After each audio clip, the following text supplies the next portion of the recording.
What is up? Happy Friday. Right now, 2 hours nonstop NBA DFS conversation. It starts right now on a Friday, on a film Friday. It is a film Friday. We're going to be running that throughout the show. Going to be dropping clues, one clue per about 10-15 minutes, depending on. Get yourself a week free of RG Premium.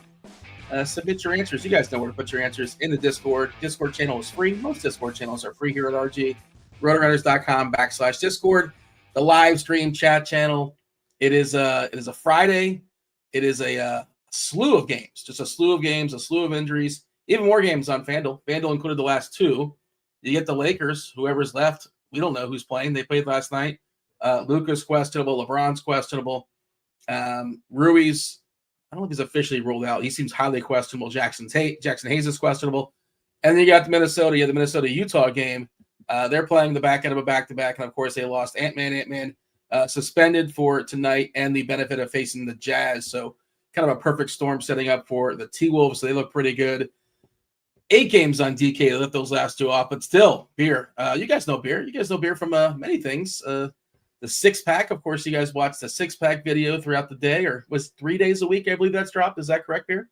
Yeah, we're now Monday, Wednesday, Friday with football behind us. So I might need to pick it up here. Eric Johnson's in the chat, said beer needs a beer. I don't know if I look sad or what, but definitely that's on the docket after we talk some hoops with you guys. But Dean, how are you, my man, on this fine Friday afternoon?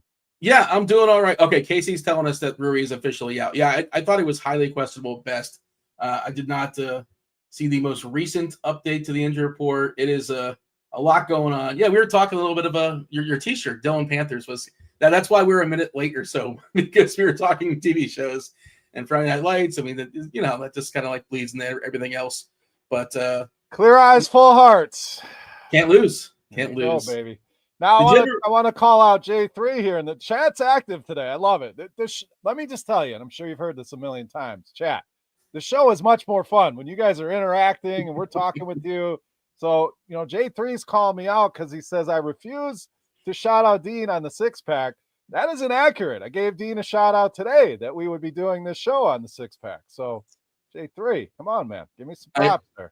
I mean, you can't just do it in any regular – how do you seamlessly just kind of like weave it in there if you're not going to be on, on GrindersLive? I'll see what I can do moving forward, Dean.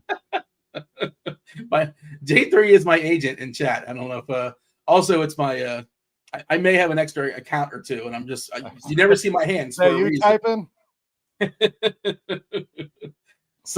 are theories out there that me and J3 might be the same person, but I can either confirm or deny. You know what else I'm going to do for chat? I'm going to go ahead and drop the injury report for chat as well, because it is loaded up. Lots of questionable players that are relevant. Scotty Barnes is questionable. Bam Adebayo is questionable. Wiggins is questionable. Cat is questionable. Josh Hart. We may see Mitch Robb. I don't know how much that matters. We mentioned LeBron and Luka. That is FanDuel relevant. Just so much going on as far as the injury stuff. Boston taking on Cleveland in a game that actually matters. Cleveland probably could basically ice out Boston at this point. They have like 5 or 6 games on them. The only team that has like a puncher's chance would probably be Boston. So Boston really would want to win. And Cleveland just kind of can knock him out and basically keep that one spot for the rest of the season. Jaylen Brown is questionable. They already ruled out Drew Holiday. Porzingis, the zinger. He's ill, so he's questionable. Nice that Boston is actually using the injury report for such things. And congratulations to them. Did they get a fine? They probably didn't. Maybe a lecture. It's when you usually see stuff that's different from the norm, something happened. So, maybe the NBA is waking up. Like, hey, we have a lot of people betting on these games. We're sponsored by a lot of these companies. Fantasy, people coming to the games would like to know who's playing. I mean, we've been complaining about this for years, and this isn't a sign that it's going to change. But we can cross our fingers and hope. Yeah, good luck. Keep crossing them. But yeah, it really is absurd that they're not appeasing their base and their sponsors. Two teams in the front end of a back-to-back tonight. Detroit, the hottest team in basketball. Probably. Right. Cleveland's right there too. They just keep winning, and nobody seems to care. But Cleveland just keeps winning. Detroit's won 8 straight, including beating the defending champs and then beating the previous champs or maybe they will do that tonight. They're actually favored. They're favored to face Denver tonight. Memphis also on the front end. Speaking of Denver, they're one of 5 teams in the back end of a back-to-back. That's Denver. The Pelicans, that's why Zion's not playing. He can't play more than 29 minutes in a 48-hour.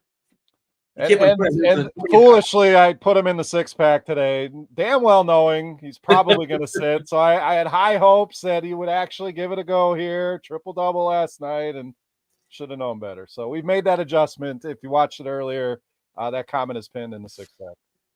Yeah, they're running that game back. They play the same exact team, same exact city. New Orleans taking on Phoenix once again. No Zion, no McCollum. And again, Lakers in the back half, Minnesota in the back half, the Suns who are playing the Pels. Big picture-wise, Beer, you got anything? It's a doozy, man. There's a lot going on. There's a lot of moving pieces. You should like your lineup. Like, you don't really have to tell a lot of stories of, well, maybe this guy can get 20 minutes if this game blows out and this guy gets in foul trouble. Like, that kind of stuff is just stuff it's not no storytelling. It's not a 3-game slate. It's an 8-gamer. It's a 10-gamer with tons of value out there. So just play good plays. It's like, I know it's oversimplifying it, but I'm not getting too cute. Yeah, I think this Phoenix-New Orleans game is probably the headliner when we're talking DraftKings. We include FanDuel, obviously. You add in the Minnesota stuff, the Lakers stuff, all that good jazz. But this Pelicans-Suns game is certainly one. You're missing multiple pieces on both sides, a lot of value in that game. So that one will stand out. If you're building cash games, probably smart to have multiple pieces even in tournaments of that game. But what that does, it takes some of the other plays that we're going to talk about and slides them down the ownership scale, and people forget about them. And there's going to be a lot of good plays that go overlooked and ignored tonight. So excited to hit on some of those on top of our love I love that Phoenix New Orleans game. I've stacked it. I'm going to use pieces from it. I'm not saying avoid it, but there's going to be a lot of good spots that go overlooked. I like it as well. And I don't know if it's sneaky or not, but I have a game that's like, at least earlier today, I'm going to check and see. I don't think it's changed much. Not one player in the game has a projected ownership percentage in double digits, but you're going to get good players again, like 8 or 9%, 7%, just because how math works. There's more than 8 good plays. There's a lot of good plays on this slate. But anything else before we dive in and knock it out? Do the old game by game deal? No, I mean, hopefully we get a lot of these updates as we go along on some of these guys that we're waiting on. So I'll be keeping an eye on things injury wise, but no, let's get into it. We got a lot to talk about and cover here. Yeah, I did mention it's a Film Friday, Beard. So let's go ahead and drop that first clue for the people. You are beer. The first clue is soup. Soup is the first clue on a Film Friday. And again, let me know. Get yourself week free RG Premium if you're first to tell me what we were talking about, what film we're talking about. I should say film because it is a Film Friday. In the Discord, there's only one game at 7 o'clock. Only one 7 o'clock game. I don't know if it's one we can backload on. I don't know if it's one we can kind of bump ahead. I think there's some good pieces here, of course. The Joker. The Joker is always like, we found a way to play him last night. I did. And just the way pieces fell, it's like, oh, now I have money for Joker. Let's do it. And he rarely disappoints. Denver, back half of back-to-back, traveling as well. They're in Detroit. Oh, you know what? That game flipped. Detroit was a favorite last night. Now looks like Denver. Yeah. Am I making this up? Wasn't Detroit -2 at some point? I think it was. And that I believe so, but I can't confirm completely. So all right. Yeah, when I was writing stuff, I was writing Detroit was a favorite, and maybe that's changed. Interesting notes, but just the fact that Detroit, they won 14 games last year. I was going through this, and they've already won 2 times that, almost 2.5 times that so far this season. Who's in, who's out for Denver and Detroit? Well, let's hit up the old injury report. Aaron Gordon got a downgrade. I don't know if we'll call it a downgrade because, it takes them a while to get the injury report when they play the game on a previous day. He's got an ankle sprain. He's questionable. Jamal Murray, he has a knee. But he's officially probable. As far as Detroit, nothing's really changed with their injury report for a while. Jaden Ivey hasn't played in forever. Fontecchio is now probable. I guess that's an upgrade, I suppose. Just not an upgrade, but he's available. And I guess he'll get some minutes. Not that he's all that relevant. But, 2 of my favorite plays on the slate. It is the only game at 7 o'clock, but I probably will get them in some lineups. I don't make a ton. How about yourself, Beer? How do you feel about Denver and Detroit? You probably can guess who my two favorite plays are in this game. Yeah, I'm going to go ahead and say Cade and the Joker. And this game's interesting because of what we just talked about, is that people are flocking to some of the other games. I mean, we're talking about a game, basically a pick 'em, flip a coin, 239 total, and not a lot of ownership. I don't think anybody in this game exceeds, say, 15% ownership. Joker may get up there, Cade may get up there a little bit just because of all the value that's opened up, but both phenomenal plays. Anytime you can fit Joker and feel good about everything else, sometimes you're kind of cramming them in. You don't love it. You're going with too many cheap plays that are rolling the dice tonight. You got a variety of cheap plays to make it work. So both of those guys, but you don't need to talk much about either of them. Cade's playing at an MVP level right now, kind of spearheading this Detroit team. So outside of that, Jalen Duren is a guy that I've been playing a lot. It was always a split with Beef Stew, and now he's seemingly kind of taking over that role. Yes, you got to deal with Jokic, but I think Duren can have a big day, double-double down low. Malik Beasley, a guy that looks a little bit too cheap, more so for tournaments. The floor is not as steady with Malik Beasley, but at 4,900, this guy can deliver a big-time ceiling, and we've seen that multiple times here over the last couple of weeks. Not out of the question for him to give you 8, 9, 10x on his salary. So he's another guy I like on the Detroit side. Denver side, we'll see on Gordon. When he's out, I like to go to a guy like Christian Brown, who tends to pick up a little bit of the slack, but not really going to Murray, any of the other pieces here for Denver. So mostly Detroit for me. Jokic, if you can make it work, absolutely love it. You see Brown's dunk last night on Brook Lopez by chance? I did not. I'm still that Shaden Sharp dunk was one of the best I've seen in years. I mean, that thing was nasty. So no, I did not. The Sharp thing was like the setup. It was not, the dunk was great too, which the whole build, the whole setup, the whole play was spectacular. That might have been the best dunk of the year, actually, the Sharp thing. Oh yeah, I think so. That was and of course the force that he threw the ball down, it was spectacular all around.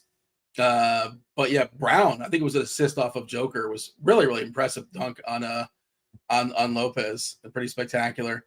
He's really playing well. It took a while to kind of crack the rotation, but he's a guy they give a pile of minutes to. He can contribute in a ton of different ways. So he's always a guy. The price is getting up there. That's why I tend to coming down a little bit. He's back in the mid fives, but a guy that I like to play when they are dealing with some injuries. So again, if Gordon's out, he becomes a little bit more interesting. When Westbrook was out, I was playing a lot of Christian Brown. So, but again, high total in this game and seemingly very little ownership. Yeah, this Detroit defense, Oscar Thompson is at the front of it, I suppose. They've been spectacular. Last 10 games, they're the third best defense in basketball, right behind Cleveland and the Lakers, which is still kind of weird to me. I think the Lakers are the best team defensively last 15. Let's say they're rolling 15. It's still the Lakers' best defense last rolling 15, which is defying. Well, we'll see. We'll see how that plays. A lot of JJ Redick, Coach of the Year talk out there. I haven't heard that, but okay. Yeah, I mean, I'll tell you would hear a lot more chatter if it was a complete disaster for the Lakers. That's just the nature of how media works sometimes. People will be slamming him more than praising him. But yeah, he's done a good job. And of course, the addition of Luka is going to change things up there. Why not? Is Bickerstaff the coach for Detroit? Is he in the conversation? Yes, he should be for sure, especially if they continue. I mean, you're talking about a team that's been a doormat for a decade plus, and that play, Dean, it used to be, I live in the area. I'm a Milwaukee fan, but I live in the Detroit area, and these were tickets. You're like, Dean, you want these free? Nope. I mean, you couldn't give away. You didn't want to pay for parking even and spend the money on beer and food to watch this team. Now the place is rocking. It's packed. The energy is back, and it's a young team that's just playing hungry, playing good defense. They seemingly have the right pieces in place. Thompson as a defensive stopper, Cade is your superstar, Beasley, guy knocking down threes, the bigs and Durham and Stewart. So I don't think they're far off. It's going to take, baby steps we always talk about. You're not going to go from a young team instantly to a contender, but I think they're on the right path here tonight. So another big game, another chance to make a statement, beat Boston. Now you can take down Denver, and they've definitely been looking good. Pulling up the odds here, Kenny Atkinson looks like minus 700 for Cleveland, but Bickerstaff is second at plus 750. And that's I'm basically fine with it. that. Cleveland's been a juggernaut, man. And another team that has a chance to kind of, like you said, step on Boston's throat here tonight. So that's probably the bet. JJ, they're coming on. They've been looking good. Defensively, they've been looking good. Obviously, the trade was huge. So he'll be in the conversation. I don't know that he wins it. I see JJ at as a 6 favorite, but as like plus 150, like 150 to 1. Like it's just not going to get there. No. The other one, Udoka's done good in Houston, but Dagenham for OKC, like nobody even knows how to say his name. I think I got it right. Nobody cares about him. I'm rolling with it. And I got to give Chris Longo a shout out here. I like this comment. 135 people and only 32 likes. You guys take more nights off than NBA players. Unbelievable. Well done. They'll get there. The crowd, they grow as the slate progresses. We get, for some reason at crunch time, that's when people like to start hitting the they have to decide if they like it. They take an hour and a half or so to figure it out, I suppose. Let's anything else as far as Denver and Detroit? I like the idea of a Joker and Cunningham, little mini game stack. I'm good with that. And I think we have pieces to figure out Joker, and kind of make him work. Of course, center. There's a lot of good value plays today at center. We'll talk, especially on DK specific. The Bulls, both their centers are certainly in play. There's some guys that are center eligible. You can throw a power forward as well, so you can kind of get a little bit of a cheat code. But I suppose we should move on to the second game, which, hey, look, it's a 10-game slate on FanDuel. It's an 8-game slate on DK. But for me, it's a 7-game slate, I think. I had a feeling what game you were referring to here coming up. Portland's taking on Brooklyn. 220.5 is the total. Portland's a 1.5 point favorite. Avdia is, last I saw, he's questionable. I think he still is questionable. Just do want to confirm. Blew up a lot of lineups the other day in his revenge game. Getting hurt really quickly. DeAndre Ayton, he's out. We're not going to see him for a while. Jeremy Grant is questionable too. As far as Brooklyn, we do have Cam Thomas. Thomas is back. I mean, get excited. I don't know. We were both super excited about that just now. Clowney's still out. Melton, Russell's still out. Claxton is available. Shout out to Day'Ron Sharp, just absolutely annihilating the slate against OKC, no less, in the worst possible matchup. Just spectacular. Always a good fantasy point minute player, just never really gets the time. I don't have a lot to say about this game. I don't think I'm playing anybody here. Change my mind. I would love to try and change your mind, but I'd hate to steer you in a direction I don't want to steer you in here, Dean. So Sharp was awesome. It had a lot of Sharp and Collins the other night. Unfortunately, had a lot of Avdia to go with it, playing the guys out of the 6-pack. So he was great, but with Claxton back, to me, Sharp is better than Claxton. I don't know when this will change, and maybe they see it, maybe they don't, but that's just maybe a hot take. I don't know, but Sharp, very productive. But with Claxton back, makes it tough to really play anybody here. If Avdia's out, you can get a little bit more excited maybe about a Shaedon Sharp, but feels like you're buying high. I don't see him putting up the performance that he had the other night. So I'm with you, Dean. There's not much here. Could I make a case for an Anthony Simons? Thomas, I don't know that he's going to play enough minutes to be viable. We have him right around 20 minutes, I think, 22 minutes. So I just don't know, even as a team that's losing, rebuilding, whatever you want, tanking, I don't think they're going to run him out there for a ton of minutes. He definitely has upside, but he's not going to play a ton of minutes. No need to go there. So this one, to me, an easy cross off. The thing you could say, everyone's going to be low owned here. You need a low owned play. You like somebody out of this game, make your lineup a little bit different. But for me, it's a stay away. Are you much of a gamer these days, Spear? You get to play the PS5 or whatever? The last gaming for me was when NCAA football went away, and I know it's back now. So we're talking like 2014, and my kids were still young and barely had kids, and the online dynasty with a bunch of my buddies. Absolutely loved it. And nowadays, it's just too busy. I'd love to get back to it. Again, I know it's come back, so I've been eyeing it up, but looks like they were on Sharp in a 2K lobby. Yeah, I saw that comment. That's why Dean was saying he was playing with Day'Ron Sharp in 2K25, and I guess they won on the streak. They won 13 games in a row, and then you see that he had to get to sleep because he's got a game the next day, and that's why he played him. And there you go. I guess that's the key. Before the game, play a little bit of a NBA 2K25. And I am the UCF Knights. I don't know if you know, they're making a run at the national championship with my season.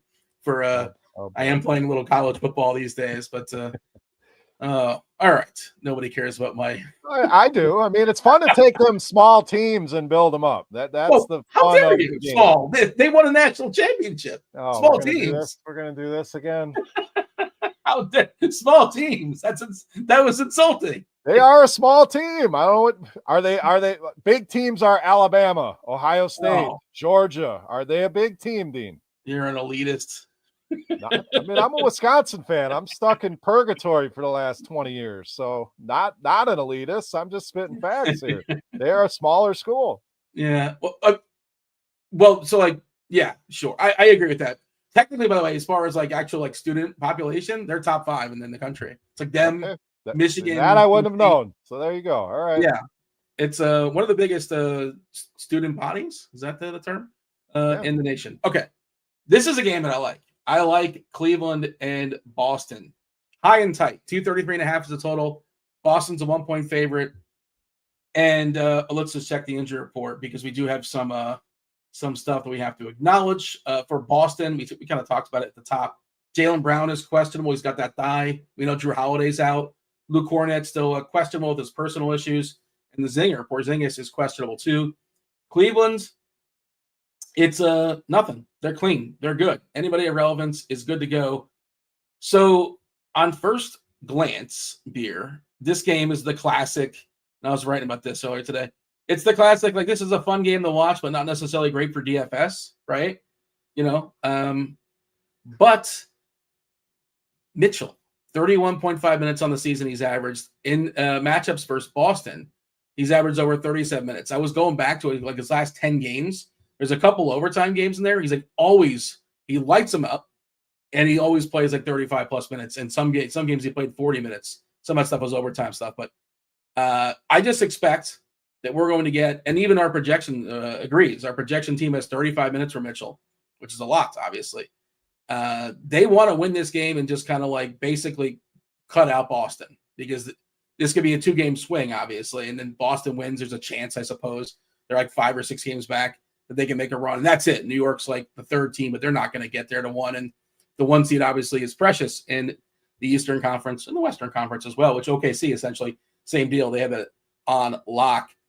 And then we'll see what happens with the Boston pieces. But if Brown happens to go away, of course, Tatum's going to get more bit of a bump as far as usage. But this is my favorite. I don't know why I want to call it sneaky. Also, it's a ESPN game or national TV game. So you get a little bit more time as far as commercials, so a little more extended run. Do you like Cleveland, Boston as much as I do? It's one of my favorite games on the board. I do. I mean, we're talking, yes. Is it a better real life game than fantasy? Yes. But we're comparing this game with the other game. We have some higher totals a little bit more sexy, some more value in some of the other games. So this is another game when I talked about people are going to ignore and forget about certain things. Look at the ownership in this game, Dean. I mean, yeah, Mitchell's going to garner some, but he's still under 20. I mean, Jason Tatum looks 2% owned. Jason Tatum is crazy to me. Now, will that number rise if Brown? Yes, if there's an injury, people are going to end up going that route. But right now, it seems like nobody's sure on the injury, so they're not playing. So the Celtics side, at least. So the early builders kind of avoid this. All the Q tags. Maybe we don't get news for a while. I think you're going to get some great pieces out of this game. Tatum, my favorite. I agree on the Mitchell call. Now, if you add Porzingis to the mix here as well, that's going to open up some things for some more value. Derek White looks interesting here. So I don't know if it's stackable. I'm not going to a stack here, but maybe a piece at each side, like we talked about with Jokic, Cunningham. Maybe you run a Mitchell Tatum and add all that value from some of the other games. There's your low owned pieces. You can still play some of the value chalk. This is going to be a fun one to watch, and I think overlooked here in DFS tonight. Yeah, when I say stack, like I know we think of stack much different, like in a different sport, like baseball. Baseball, you're about like half the team basically, if not more, like 4 or 5 guys depending on the site. But I'm with you. When I say stack, I mean like I think Tatum and Mitchell is kind of a game stack. And I don't know how to mini stack. I don't know what to call that. Skinny, is that what they call skinny? It? Yeah, I guess skinny. Yeah, I feel like that's more of a football term, but I guess that would work here. But it's also like the 2 premier pieces. Like I think Cunningham and Joker is a stack for Denver, Detroit, even though it's only two. There's probably we'll have to iron out the lingo, because I think people think stack, and there are games that I want a ton of pieces. You could make a legit game stack out of Phoenix New Orleans. Yeah, absolutely. Now you can't just use that game. You're going to get the old red arrow on DraftKings telling you got to add another game in there, but there are game stacks. But I agree with you. A piece or two and one from the other side. There's a lot of ways to do it, but this one certainly fits the bill with Mitchell and Tatum. You could even go, and Evan Mobley get a little bit different off the cheap centers tonight. He's been playing well. Again, if Brown and Porzingis are out, that's going to open things up. Pritchard, White, guys like that. So I think that this is a game people are sleeping on for sure. We're going to have to workshop that with the chat. Let us know what we can call that. A skinny elite stack, maybe? I don't know. That's kind of wordy. But we'll figure that out. All right. Your favorite player on Boston is who? Tatum, by far. I mean, you can make it work very easily. He's in that same category as Cade, that 10K-ish price range. And I can get a guy like that at 2% with something to prove in a big game here at home. I think he balls out tonight. All right. My favorite play on Cleveland is Mitchell, but I'm fine with Mobley as well. Those are my two favorites, I suppose. Garland's okay. I think if Brown plays, he's fine. I assume he's got full go. And I think that the Pritchard, if for some, obviously Tatum would get a bump as far as his usage, he would look better. But I think there's a chance, whenever some of the wings are out and they already have Holiday out, they happen to lose Brown. I think Pritchard would come into play here as well. Anything else of note here, or shall we scoot along? No, we'll keep an eye on the injuries here, and then maybe we can touch back on it once we have certain news. If we get that, we'll see. I doubt it, but again, I'm hopeful here, optimistic that we get some updates. But other than that, we can move on. It's the national TV game, so you have national reporters there, so maybe you get a better update. But we'll probably at 6:00 on the East Coast, because it's 90 minutes before the game. Probably get game time decision stuff, which is always worthless. Okay. The Thunder taking on the Hawks, 247. That is a big boy total for sure. OKC with the team total at 129. That's got to be the highest on the board. By the way, we did go ahead and drop that second clue. That second clue is strolling. Strolling? It's scrolling too. Stairway is our second clue. So jump in the Discord and hit us up. All right. Let's take a peek here at the injury report for OKC and Atlanta. The big one here is Hartenstein. Well, he's available. He's good to go. He's got that nose. I believe he's playing with a mask. And Chet Holmgren is questionable. He's got a calf. He projects pretty well if he goes. Caruso's out. They're resting him, even though this is an island game for him, which is kind of interesting. They just need him at the end of the season, obviously. Atlanta, nothing new, right? Jalen Johnson's out. Vit Krejci is out. Larry Nance is out. And Trae Young, as always, they basically give him always the probable tag with the Achilles. Is Trae Young's got some connections to OKC, right? Didn't he go to college in Oklahoma? I feel like he did. Making that up? No, sure did. Yeah, how do we feel about the Thunder and the Hawks? You should like it. 247 total. That's appealing. SGA, MVP. That's basically essentially locked in. That's just kind of where we're at right now as far as the odds. And the matchup, of course, is really clean against Atlanta. Well, it's a macro-micro thing, right? Macro is really good. Micro, a little tricky with the Great Barrier Thief, Dyson Daniels, but doesn't mean he can't roast him because SGA is essentially matchup-proof. How do you feel about the Thunder and the Hawks? This is another game I think is going to be very, very low owned, and you can see it on the screen with our ownership here. So, an SGA, Trae Young, we're going to keep giving you these superstar pairings out of these games that can make you different. I mean, you're getting the potential MVP of the league at under 5% owned. And the worry here is, can Atlanta keep up? It's an 11-point spread. We've seen the Thunder absolutely run teams right off the floor, but if they can, telling a game with 250, 260 point potential here. So I'd like that pairing of those guys. So we gave you Cade and Jokic. We gave you a Tatum Mitchell. I think an SGA Trae Young, and we're talking combined 7% owned on the two guys. Yeah, showdown. And I always love pairing point guards together. These are the guys with the ball in their hands the most, going back and forth. You know, some of the other guys you try to make rivalries or, you know, they're not in control of the game. These two guys are. And Trae Young's always a guy with a chip on his shoulder. You know, everyone's better than Trae Young. He never gets the love. So I could see these two going head to head. There are other plays in the game that are interesting. Williams is always a guy in my player pool for sure. Dyson Daniels, with everything that he does.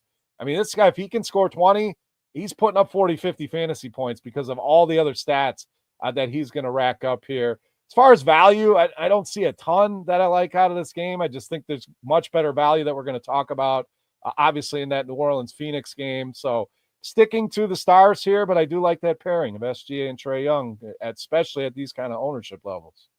We'll circle back on Boston, but we just got Porzingis ruled out. No clarity in everybody else, but the Zinger out. That is interesting. Okay. We're projecting Luke Cornett to start now, although he's questionable too. So you need size. Like dominoes here. It doesn't help until we need more. Come on, Boston. Keep it rolling. Yeah, was there no follow-up questions is what I always ask. Like, how do we just get clarity on one person or anything? You know, just, okay, now tell us about this guy. He's also. All right. I'm just taking a peek here at the ownership stuff. And so like we saw yesterday, Steph was amazing. He went off. He absolutely destroyed Orlando in a bad matchup. Like, these things happen. And the point I'm making is this is not a good matchup for Trae Young. Like all the wing defense, you know, the torture chamber there. But it doesn't mean that he can't put up 35 and like 15 assists. And like you said, he's not going to be owned at all, especially if it's just being such a big slate. So like, yeah, I'm not playing him in my main lineup. I'm probably not going to play him at all. I might, maybe if I'm playing SGA, like I might have the run back like you're talking about. Probably my favorite run back on Atlanta. I don't mind Daniels. Daniels is probably the most popular guy on DK at 14%. I like Chet. I like that he's power forward eligible on DK, which I can respect. He's also questionable too, but I think he's a little bit underpriced at 7.2. Feels like a pretty good price. At mass out, pretty solid as well. Currently a 37 point median projection for DK.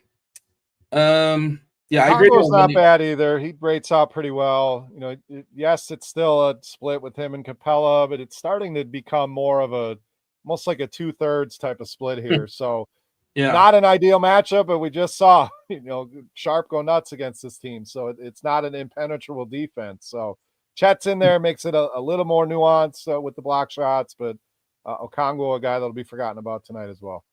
Yeah, Okongo is getting the big piece of chicken these days when when he's fighting with the Capella. Yeah, the Capella thing is so weird. He was out for personal issues for a while. The assumption was he was going to get traded. He never got traded. I don't know if there was no market for him. You know, the Lakers would probably want him, like if he was available, but that's you know, their trade was, they didn't realize they needed him or somebody of that ilk. Okay, anything else of note here, or shall we move along? No, we'll keep an eye on that Holmgren news. I like that call. I think he's interesting with that Q tag.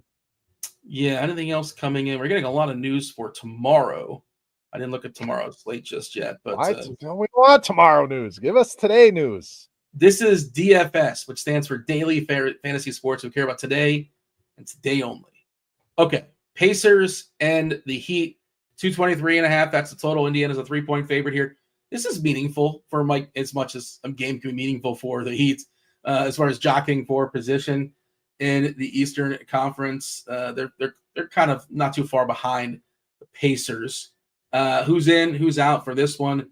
Bam is questionable. He's dealing with the calf. Hero, he's got that shoulder. He is available, though. Jovic, of course, out for he broke his hand, so he's basically out for the season. He's going to be out for a while. Chloe Ware is on the injury report, but he's on there as available with his ankle. He's got ankle discomfort. Wiggins also on the injury report, questionable with an ankle. As far as the Pacers, Matherin's out. McConnell is questionable. Nobody else really of note. How do you feel about Indiana and Miami? Interested, not overly excited about it. I'm not going to put this in the Brooklyn-Portland tier of games, but probably one step above that. Bam news is big. You know, if he's out, trying to run the numbers here to see what kind of boost you get. But obviously Tyler Hero would jump up. Andrew Wiggins, if he's able to go, and Khalil Ware would be the three pieces.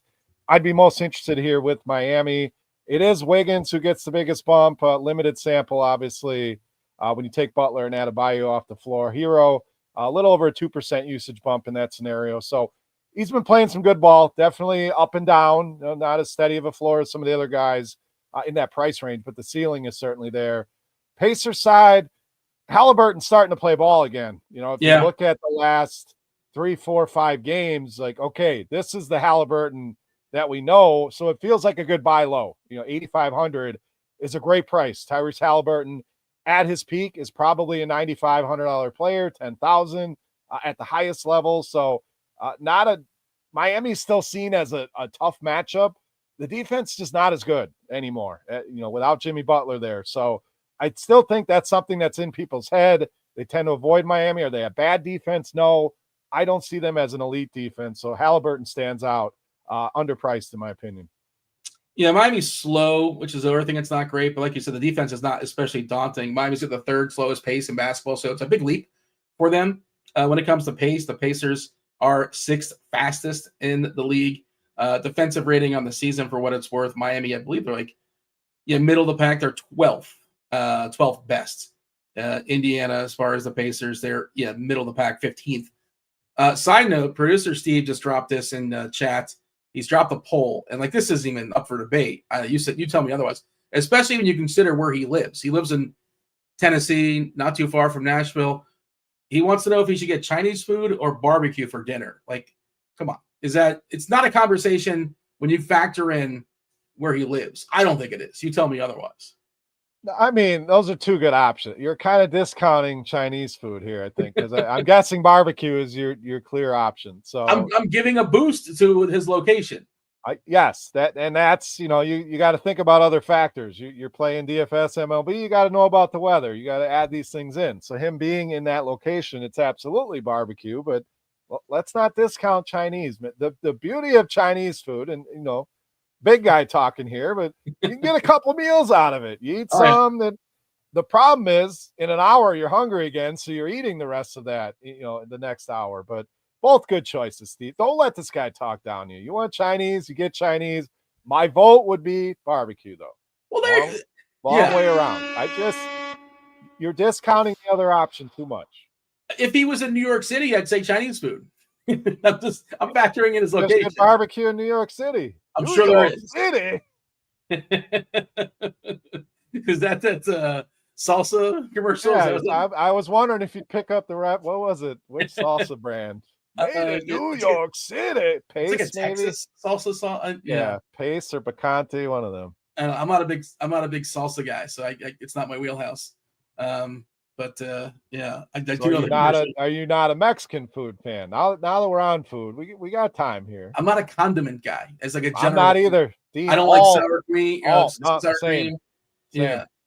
I'm talking no ketchup, no mustard, no sour cream. No, I mean, I eat a burger, it's a burger. A hot dog is a hot dog. Don't put any of that crap on there. It doesn't need it. Do you like a Chicago dog with the chili and all that kind of stuff? No, just give me a regular old hot dog in the bun, man. It should stand on its own, like a steak. People load all this crap on a steak. A steak should stand on its own. A good burger doesn't need ketchup and pickles and all this other crap on it. It's a good burger for a reason. There you go. I will refrain from making a good burger reference, but my mind did go there. I was thinking about it, but I will resist. Speaking of Good Burger, which is a movie, let's give our third clue. It's not Good Burger for the reference. That'd be amazing if it was. It would be. Today's Film Friday is not Good Burger, but the third clue is Basement. Basement is our third clue. Toronto and the Bulls, 232.5. That is a total pretty high and tight as well. Chicago just a 2-point favorite here. As far as who's in and who's out, well, we talked about Day'Ron Sharpe getting loose last game. So did Zach Collins. Zach Collins was spectacular in the same slate. 2 centers just went, put up 120 combined, and blocking them together. That was sort of the route to taking down some stuff on that slate. The price is bumped up on Collins, although it's not still where it should be. However, we have a little bit of a wrench. We'll talk about it. Now we have Jalen Smith. Jalen Smith is back from his concussion protocol. We are projecting Collins to start ahead of Smith. I assume that's the case. I don't know if that's certain. But that's where I would guess if I had to guess. Otherwise, as far as Chicago, Vuk is out. We should mention I buried the lead. Well, he's officially doubtful, but I would be shocked if Vuk plays. Patrick Williams is out as well, and I would assume it was questionable. Probably more on the doubtful side.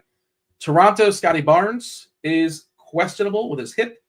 Otherwise, they lost PJ Tucker. He's not with the team. What was the most memorable moment for you for PJ Tucker's reign in Toronto? Do you have one? Can you think? I have a whole bunch. Do you have any you can think of PJ Tucker and for the Raptors? Anything stand out for you? Him standing in the corner constantly. I don't know if he ever did. Did he ever actually dress for a game? I don't think so. But I mean that's my memories of PJ Tucker. Is just standing in the corner. Maybe he hits a couple threes, but I will always give him credit for being as undersized as he is and the dog in him to defend smaller, quicker guys along with bigger, stronger guys. Like, he's definitely underrated. We make fun of it, DFS, because he's basically impossible to play, even minimum price. You're like, I don't know if I can play him, but I do give him credit defensively. He's definitely a dog.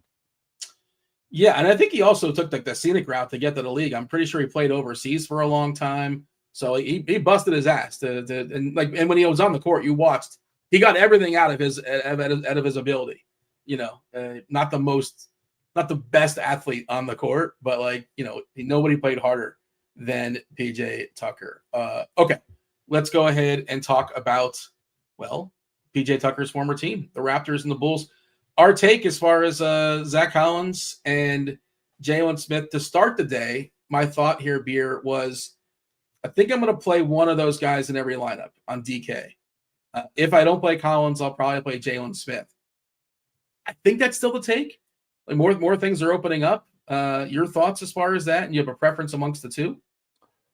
I'll start off with I really like this game. This is one of the, you said you had your game that you like. This is the game that I really like tonight. Close spread, high total. Chicago plays very little defense. We obviously have to wait on the Scotty Barnes news to get more excited about some of the Toronto pieces, but I'm still on Zach Collins. We did the 6-pack this morning. He was in the video. We had him on Monday, was good to us. So I like to reward those guys with another appearance in the bar. But all this has done is lower his ownership. A lot of people are going to, I can save 1,800 and go to Jalen Smith here. And you can see that playing out. Jalen Smith up near 30%, Collins down near 10. How do you not play this guy after what you just saw? Sure, Jalen Smith has had some decent games, but he is what he is. He's a 20-minute guy. Can he get you 20, 25 fantasy points? I don't see him putting up a 50-burger like you just saw to Zach Collins. So maybe I'm wrong, and this, Collins' 38 minutes obviously helped him get to that ceiling.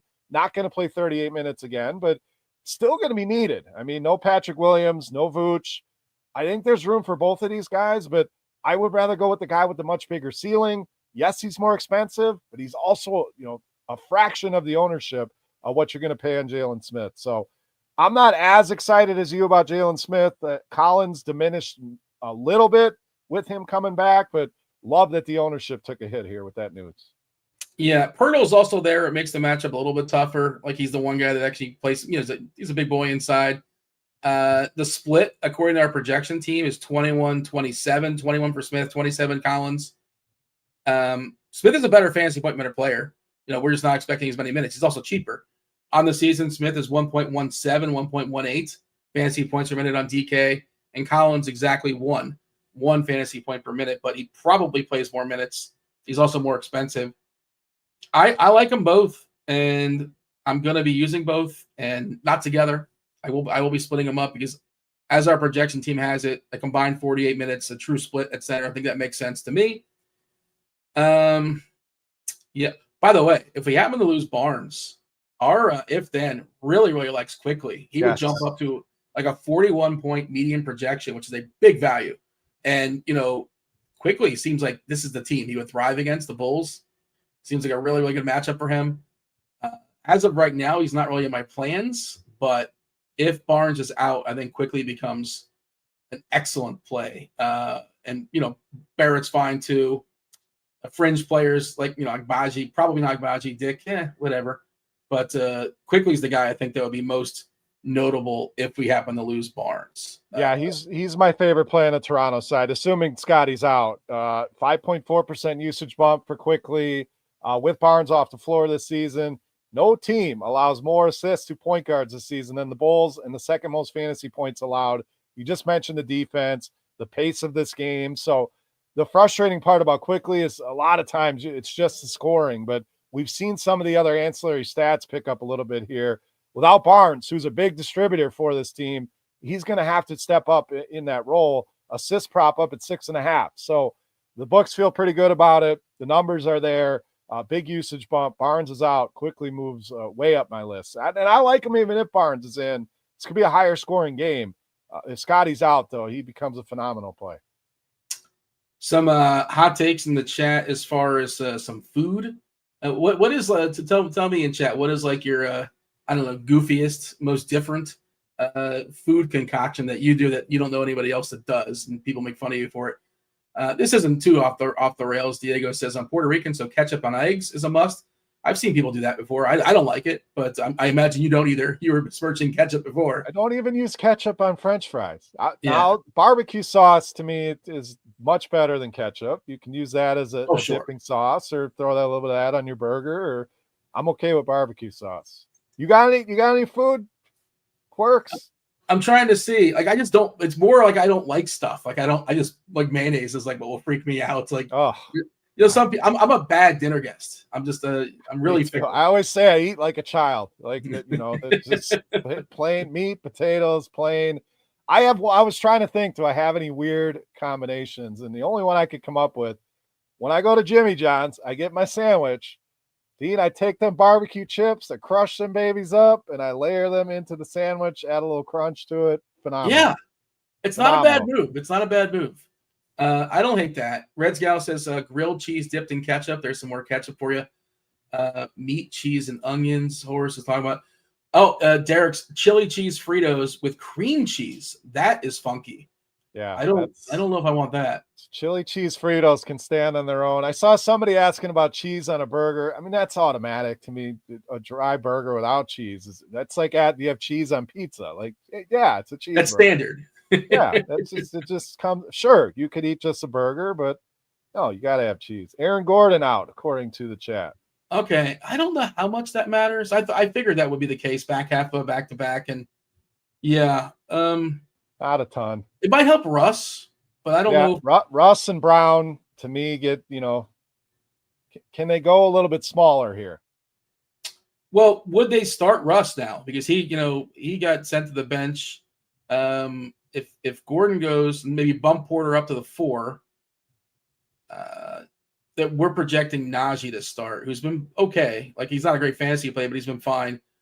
But probably doesn't close. That might leave the door open for Westbrook to close. Yeah, okay. I think it helps a little bit. Brown, Westbrook, Porter gets a little bit of a bump. Maybe we see some more Strother, eating into some of those minutes, but it's not a huge needle mover. Oh, like Vegan says spaghetti sandwich, which I've never had a spaghetti sandwich. Wow. Well, this doesn't seem necessary to have a spaghetti sandwich. Oh my God. I'm just reading that. I don't know about you, but tuna is another thing. Like, I can't do it. Well, Mark is saying even the smell of tuna, like, we'll be on a road trip and the wife or the kids will get a tuna sandwich. Like, did you really have to do that? We're all trapped in a car and this stuff stinks. Like, come on. Even if it was like, okay, it's not worth the smell. Like, it's not worth the trade-off. Tuna is for cats. I agree. That's exactly what I think of, is that canned cat food is the same as tuna. They're equivalent. Mark is saying macaroni and tuna with crushed jalapeno chips with applesauce. That's 4 completely independent things. I've never.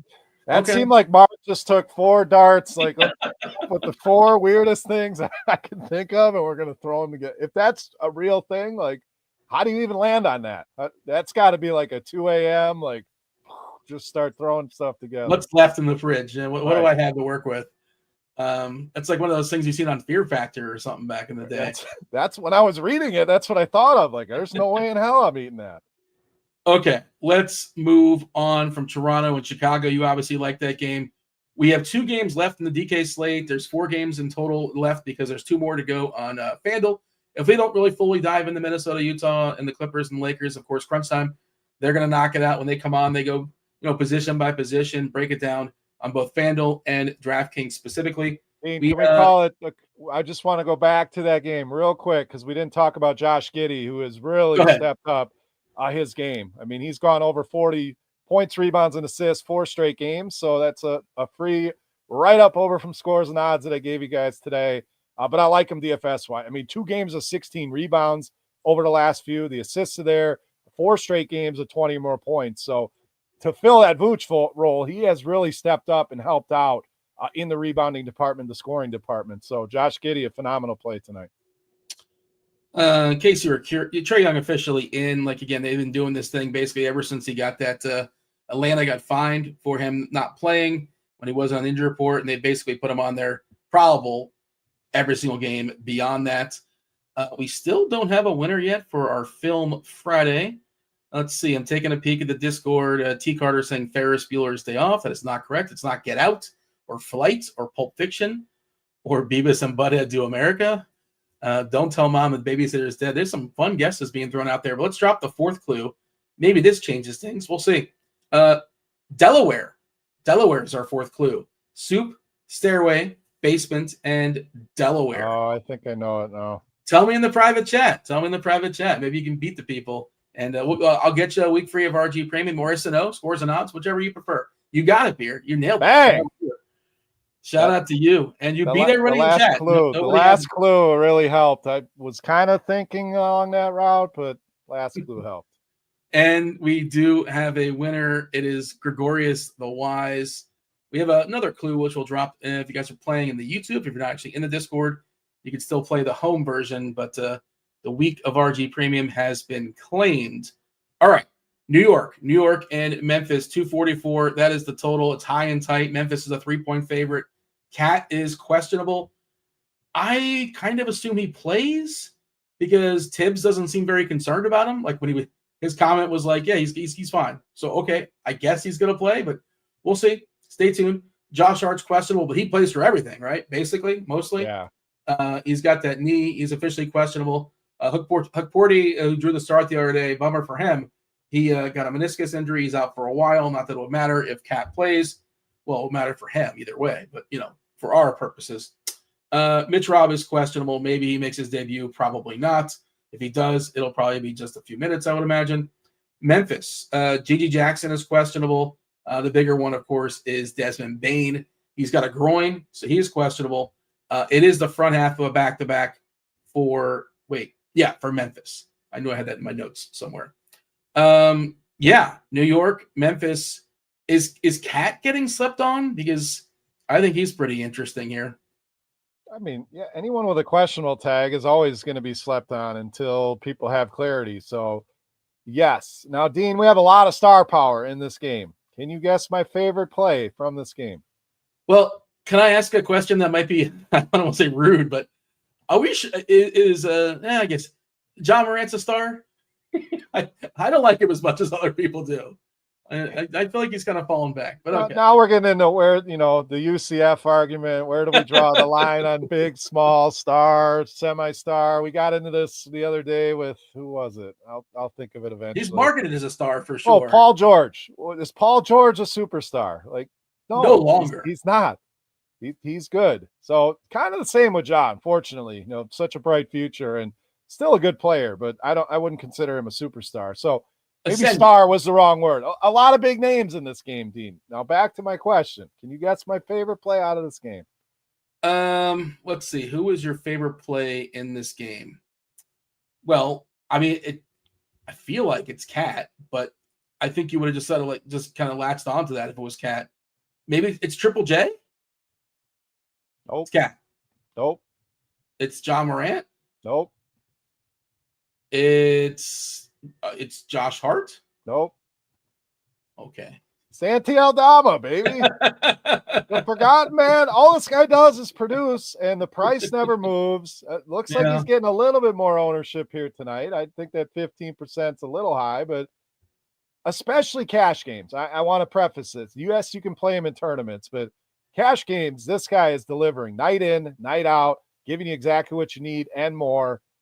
his role looks very secure. Guy that's playing 28, 30, 32 minutes a night, generally in that 30 to 40 fantasy point range. So he's my favorite when you consider price. Obviously, 5,300 is a nice price on him. So outside of that, yes, you can make a case for a lot of guys in this game, but both teams, almost fully healthy, assuming Cat goes. It's tough to pinpoint the Knicks. You can play them because they're going to play a ton of minutes. We know that, but if I have to pick a Knick, it's Josh Hart just for his all-around game. If I have to pick a guy on Memphis outside of my boy Aldama, it's probably Triple J. We'll see. Is Bane still questionable? Yes. Okay. So yeah, that's where, again, I like this game. It doesn't look like a ton of ownership here, but not one that I'm going crazy on. We don't have an if-then set up for that one. I was just trying to think if Bane happens to sit, is there one clear winner? Like, it would help Aldama. He probably gets a couple extra minutes. Yeah, that would be mine. I'll run the numbers here in Court IQ. Aldama would be the guy that I look at. You get into some of the secondary guards there that it's not very exciting. So maybe more to Ja. I know you're slandering Ja here, but maybe he takes a little bit more. Well, part of it also is that they don't play him like he's a superstar. They don't play him 35 minutes on the reg. 32, 31. And I know it seems like I'm nitpicking, but like those 3 minutes really matter. That's the difference of winning and losing sometimes, for DFS.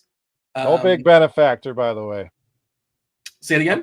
No big benefactor if Bane's out. According to Court IQ, at least. Some cat named Colin Castleton gets the biggest jump. I'm guessing that's about a 2-minute sample size. That sounds like somebody that's like royalty or something like that. Who's it? Colin Castleton?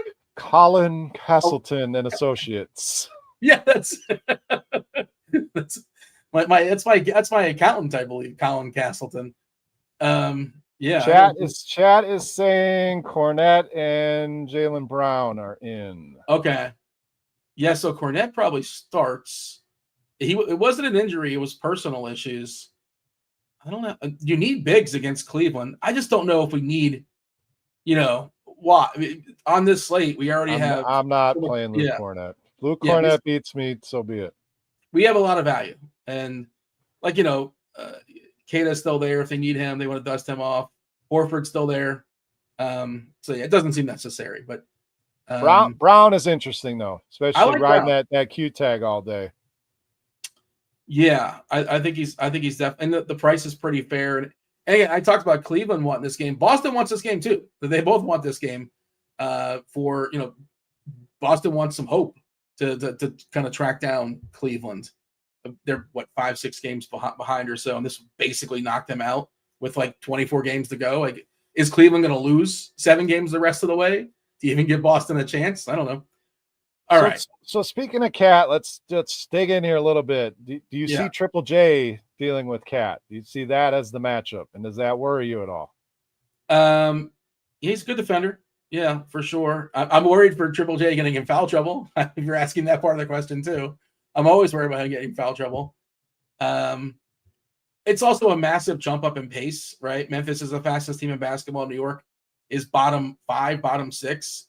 So that's the other reason why I like Cat.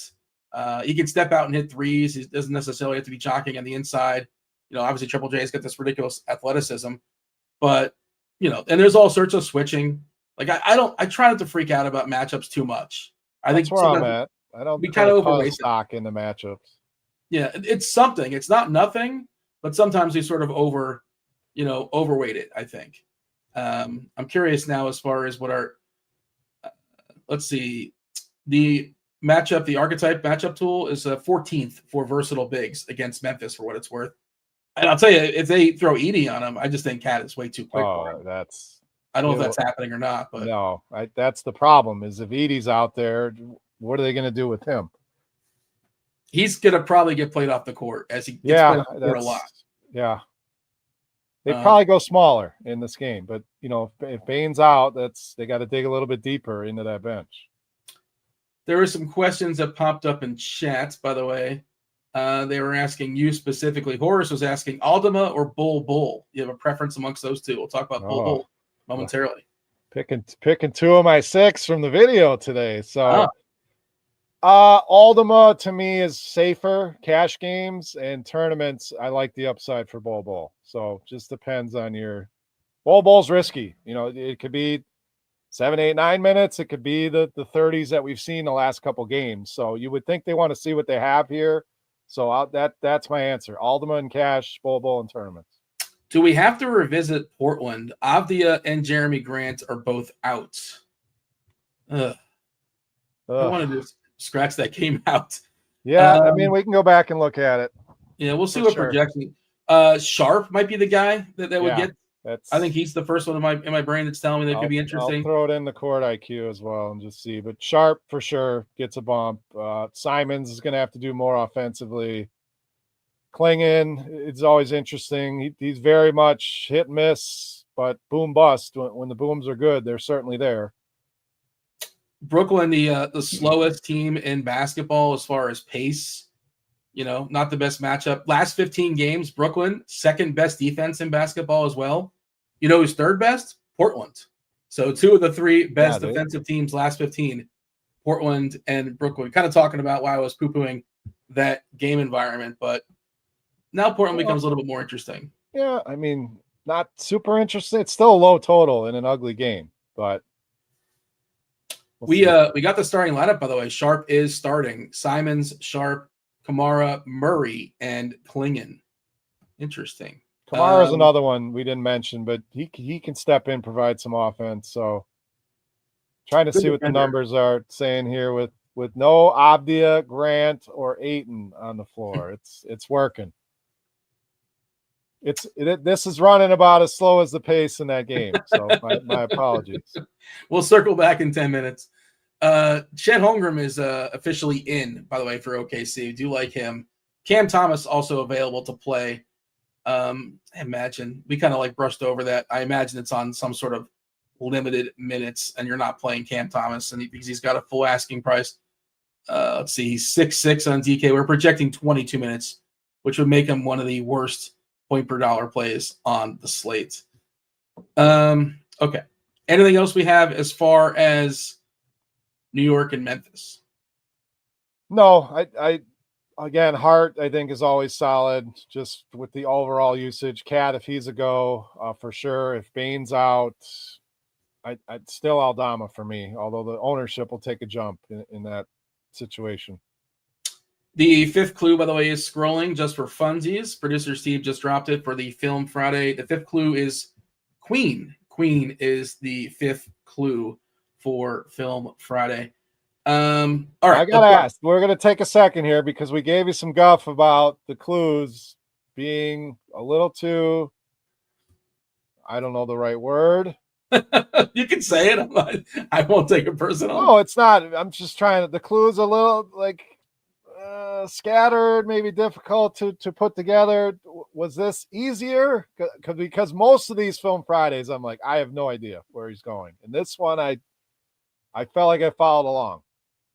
I mean, like most things, it's like it's easier when you know it. You know, if you're good at math, like if you're good at figuring out fractions, like it's easy to you. If that's for whatever reason your brain doesn't work that way, it's hard. Like if you know this movie, and you know if it connects, it's like, oh well, that was easy. I got there quickly. But sometimes you're just completely off the reservation, and I don't think this was any distinctly harder or easier, if that's what you're asking, than the ones I've done previously. All right, but good to know. It's all, it's a personal like take. It's like, well, how was that for you? It's like, well, I've never seen this movie, so I have no clue. All right, I'll give you a fun fact. Well, since you mentioned it, I'm pretty sure this is still a fact. It was at the time. But you remember Billboard, you know, they do like the songs. The Billboard #1 was a big deal. Yep. I don't know if that's still a thing. I know Billboard still exists, but the people still care. I don't know. But the biggest distance ever as far as a song being #1 in the Billboard charts, like date-wise, is because of this movie. You're like, you know, normally when a song is hot, it's on the Billboard #1 charts for a week, 2 weeks, 3 weeks, 10 weeks, 10 weeks, and then eventually it fades out. Like at some point, it's no longer going to be #1. This song was #1. And like 25 years later, it was #1 again because of this movie. And you know exactly what I'm saying, I think. Yes. Oh, yeah, absolutely. I love that song. That's one of the best karaoke songs. It's, you know, driving in the car songs. So Wasn't that song from Stranger Things did similar? Like it came out of nowhere. Kate, whatever her name is. I didn't get into Stranger Things. I know that's there was a song in there that was from the 70s or 80s that saw a big revolution. I thought Metallica. Was it Metallica on Stranger Things? Wasn't that like a thing? I thought that was something that happened. They could be making that up. But I feel like that's a band that got like a boost. Like, oh my God, I've never heard of this band. This is pretty cool. It's like, yeah, they've been around forever. Yep. Now it's coming together. Oh, Kate Bush. So retold here. Yes. Thank you. All right. That, by the way, was Bohemian Rhapsody. Yeah, it took like 25 years off, and yeah, just a song like. You might have just gave away the movie. Well, I mean, we've already given it out. So I thought you gave out a winner. You didn't say the movie though. Yeah. Oh, yeah. Well, it's we'll run it down after this. We'll knock out this last game. New Orleans and Phoenix. It is the last game on the DraftKings slate. It's a full hour after the 8:00 start of New York and Memphis. And then, FanDuel's got the two more, Minnesota, Utah, and the battle of Los Angeles, the Clippers, and the Lakers, whoever's left standing. We don't know just yet as far as the Lakers being in the back half of a back-to-back, and both Luka and LeBron are questionable. As far as New Orleans and Phoenix, they're running it back. They played this game last night. Zion smashed too hard for too long that he cannot play tonight.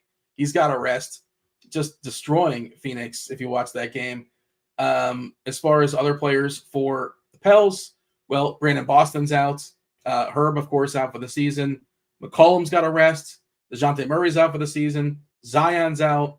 So we're projecting Jose Alvarado, Trey Murphy, Makovich, who played a good game last night, Kelly O back from his rest, and Yves Missi to draw the start for New Orleans. Once again, they're down to just 10 live bodies. Bruce Brown, Hawkins, Reeves, JRE, and Jamal Cain, the 10 that are expected to dress. Phoenix, well, Grayson Allen is doubtful. Bradley Beal is out. We saw Tyus Jones last night step up in the absence of Bradley Beal and fully smash. He was spectacular last night. He, the salaries come out before this game even happened. He's down to 3.8 on DraftKings. Probably the most popular play on this slate. Tyus Jones. It's just, if you're playing cash games for sure, I guess it's a conversation for tournaments, but it looks like a spectacular salary saver. We're expecting the two studs, Booker and Durant to play alongside Tyus Jones, Bull, and Richards at center. We've kind of talked about it, alluded to this game several times. How do you want to attack Pelicans and the Suns? First, I want to address, there was a question in the chat. If we skipped Indiana, Miami, we did not. We certainly hit on that game. The key points there, Bam Adebayo questionable, would be a boost to guys like Tyler Hero, Khalil Ware. Indiana, I really like Halliburton. Looks like old Halliburton, still cheap at 8,500. That was pretty much the gist of it. It's just not a super exciting game, but that Bam news is something we're waiting on. So, and even Steve said, I feel like we did skip that game. So I don't know if he's taking a nap back there or what, because we certainly hit on it and talked about it. But let's talk. We talked about it too, but it's all blurred. We definitely did. I know we did. That was maybe mixed in with the food, so maybe people were thinking about what condiments they're going to have tonight, and we kind of mixed those together. But apparently it's Halliburton's birthday, according to the chat. So was he in Miami last night? I hope not, because I will be taking him out of my lineups if that's the case. But this one, I mean, I think it's 7 or 8 of the top 10 point per dollar plays come out of this game. So you can make a case for anybody. If you're playing cash games, you're going to have multiple pieces of this game. If you're not, I don't know what you're doing. There's just too much value here, too many injuries, and it allows you to load up on the Jokic's, on the Cades, on the Tatums, wherever you're going. This is the place to get that value. So my favorites here, I'm going to start with the expensive piece, is Devin Booker. Has been on an absolute tear, scoring the basketball. I saw there was some, did you see this? Some tiff with the coach or something. They got into an argument, or Coach Bud apparently wants him to stop talking. He's talking too much, which is like, I've coached forever, and that is like backwards from anything you've ever heard. You want him to talk more generally, unless he's contradicting whatever Coach Bud's saying. I don't know. And of course things are falling apart, and there's been rumors of like that locker room being bad. Just it feels like the vibes in Phoenix. If we're going to power rank vibes, Phoenix is bottom five vibes, right? I think. Yeah. Yeah. So it's not a report you'd see like on a team that's winning. Like, Mark Dowdo is not saying that SGA is talking too much, right? That's not happening in a winning team. So it was weird. Yeah, I did see that too. So despite that, my former Milwaukee coach there, Coach Bud, I do love Devin Booker. Just been on a roll of late, smashing this matchup last night. So he's in a good spot here. I think Trey Murphy gets a big boost without Zion and McCollum. He hasn't been great against this team, but he's gonna have to be the focal point of the offense. We talked about Bol earlier. I think he's got a big time ceiling. Minutes are never secure with him, but I do think the last two have showed that they want to get this guy out there, and he's been productive. And you talk about a guy in this price point, there's not many guys at 5K, Dean, that can drop 50 fantasy points. He's one of those guys with that upside. Richards is interesting. Alvarado is my other favorite. So my two favorites, to narrow this down, Murphy and Alvarado on the New Orleans side, Booker and Bol on the Phoenix side, but lots of viable plays. And you can even dig deeper here, get past some of the highly owned guys and, take a shot on a guy like Royce O'Neal, who, yes, Bol's kind of taking his spot, but still a guy with some upside. Jordan Hawkins, on the New Orleans side is a guy that maybe is not as owned as some of the other guards. So it's a fun game with a lot of value in it. Tournaments, you're going to have to get different, avoid some of the ownership here, but I wouldn't avoid this game completely. The value's too good here. High total, close game. I think this one's a smash.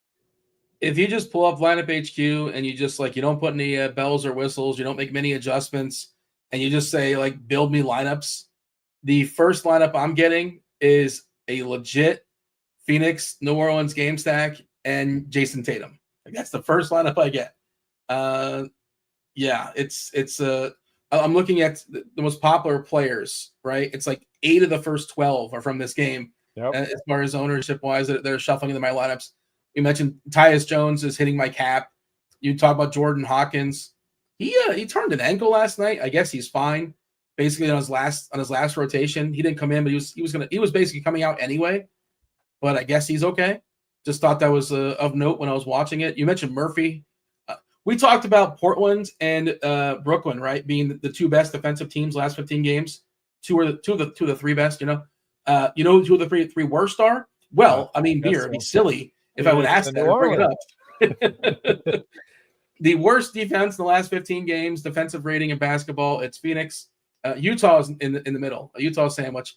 New Orleans is the third worst, and not terribly surprising. Not terribly surprising. So this game really should get loose. It's a combination of a great game environment and multiple players not being available to play. Yeah, would you? I'm not going to play 4 in this game at any side, but would you? I guess you can do 3 and 3. That's something we're doing. 3 and 3. I can do that. I mean, I think you could do 4 New Orleans just because they're missing a little bit more. I mean, Beal, Allen is a big miss, but you talk about McCollum, Zion, basically DeJounte Murray out of the way for this team. I think if you're going to go a higher number, it's with the New Orleans side. And Kevin Durant, a guy that maybe gets forgotten about a little bit, in the excitement of this game. And I just gushed about Devin Booker. Don't forget about Kevin Durant here either. By the way, Halliburton's birthday is February 29th, 2000. What a weird birthday to have. So he's 4 years old then. Yeah. It is, though. It's Luka's birthday. Is Luka going to play on his birthday? We don't know. He's officially questionable. That's the discussion for FanDuel. And you got to hold, man. You got to hold on FanDuel and just kind of wait. Thankfully, FanDuel, you have Minnesota to work with, I think, because they play 9:30, Minnesota and Utah. No Ant-Man, no Gobert. So there's some good value plays there. I know Shannon's been playing awesome for Minnesota, and of course the old perfect storm, players being out, relevant players being out, and the matchup against the aforementioned Utah Jazz, the worst basketball team defensively. I could just stop at one of the worst basketball teams. Just stop right there. They are horrendous. Vuk is officially ruled out, by the way. I love this poll question. Oh, we got a final ruling as far as the poll. Should producer Steve get Chinese food or barbecue? What are the results? 50-50. So you discounted Chinese, man. I was factoring in location. I think location's a good tiebreaker. If you're in Nashville, you get barbecue. You know, if you need a tiebreaker, or you go to Hattie B's. Now I want to do the locals eat. I'm sure there's other hot chicken places that are better, but every time I'm in Nashville, Hattie B's is a must stop. But they now have it in Vegas as well. Yeah, it's nice. They're branching out. When I lived in Nashville, I was walking distance to Hattie B's, so that was yeah, but no heat. They would always give me like the side eye. I'll be like, yeah, I just don't want any. You don't want the heat. Like that's the whole point. Yeah, I don't like that. It's too hot. I'm a wimp. Sorry. Come on. I'm a wimp. I admit it. I made the mistake once of trying the hottest one. The guy brought it out in gloves, and I signed the waiver. Something, yeah. And I went to touch it, and he don't touch that. You burn your damn eyes out. What are you doing? it was a mistake. I like hot stuff. That was a bit much. Give me the player that is going to break the slate. So I gave you Booker as the beast in the video. I'm going to stay away I'm going to say Trey Murphy scores 40 tonight and 60 DraftKings points. I like it a lot. All right. We have crunch time coming in. Oh, I should clarify. We kind of talked about it, but the Film Friday, people want the clues, want to know why the clues were what they were. Clue number 1 was soup. Soup is in reference to Wayne Campbell, the star of this movie. Wayne Campbell, of course, Campbell. They make soup. Stairway. There's a famous Stairway to Heaven scene. He wanted the guitar. He said it will be his. Stairway. Yeah. Which, by the way, fun fact: they originally did not pay for the cost for Stairway. It cost I was listening to a podcast on Wayne's World a couple weeks ago. That's why it was on my brain, I suppose. But it was like $100,000 to get the rights, like the first 4 notes of Stairway. It's got really popular. And the original movie, they was like, screw it, we're not going to pay for it. They used the same line, but it wasn't actually Stairway. And I think years later, they actually eventually ponied up. But yeah, still worked. The joke still worked, but it wasn't actually Stairway to Heaven. Basement, the Wayne's World, the show takes place in a basement. One of their bits was goofing on Delaware, which that's what you kind of grasped. Delaware. Hello, we're in Delaware. That's what put me over the top, Delaware. And then Queen is, when MTV was a thing, that video was on all the time. And we talked about Bohemian Rhapsody, the resurgence of Queen in part thanks to Wayne's World. All right, let's do it. Let's bring in crunch time. They're coming in right now.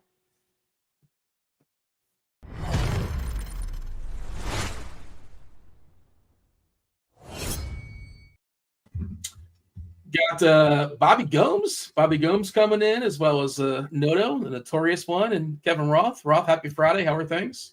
Things are good. Today is not any Friday, my man. Today is Go Texan Friday, where everyone in Texas, you just cosplay like you're a cowboy. It's what everybody in the whole state does it. So happy Go Texan Friday to you.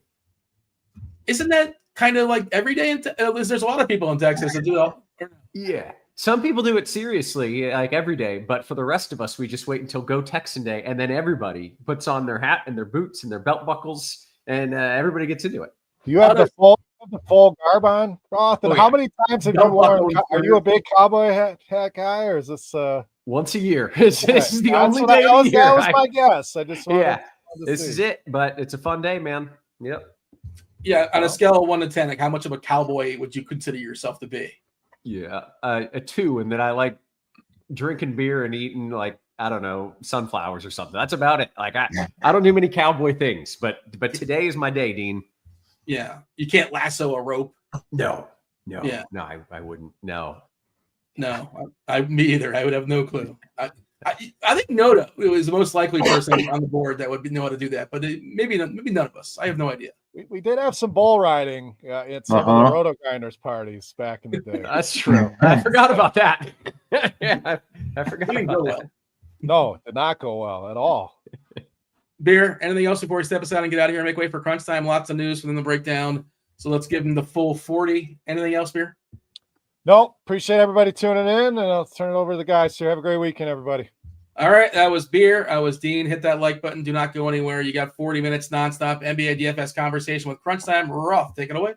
Good stuff. As always, welcome to it, ladies and gents. You know the drill. It's Crunch Time, baby. It's 2 of the sharpest minds in the biz. I can't even take myself seriously with this hat, so I'm going to take this off. But we got Noto in the house. What up, Noto? Happy Go Texan Day to you, sir.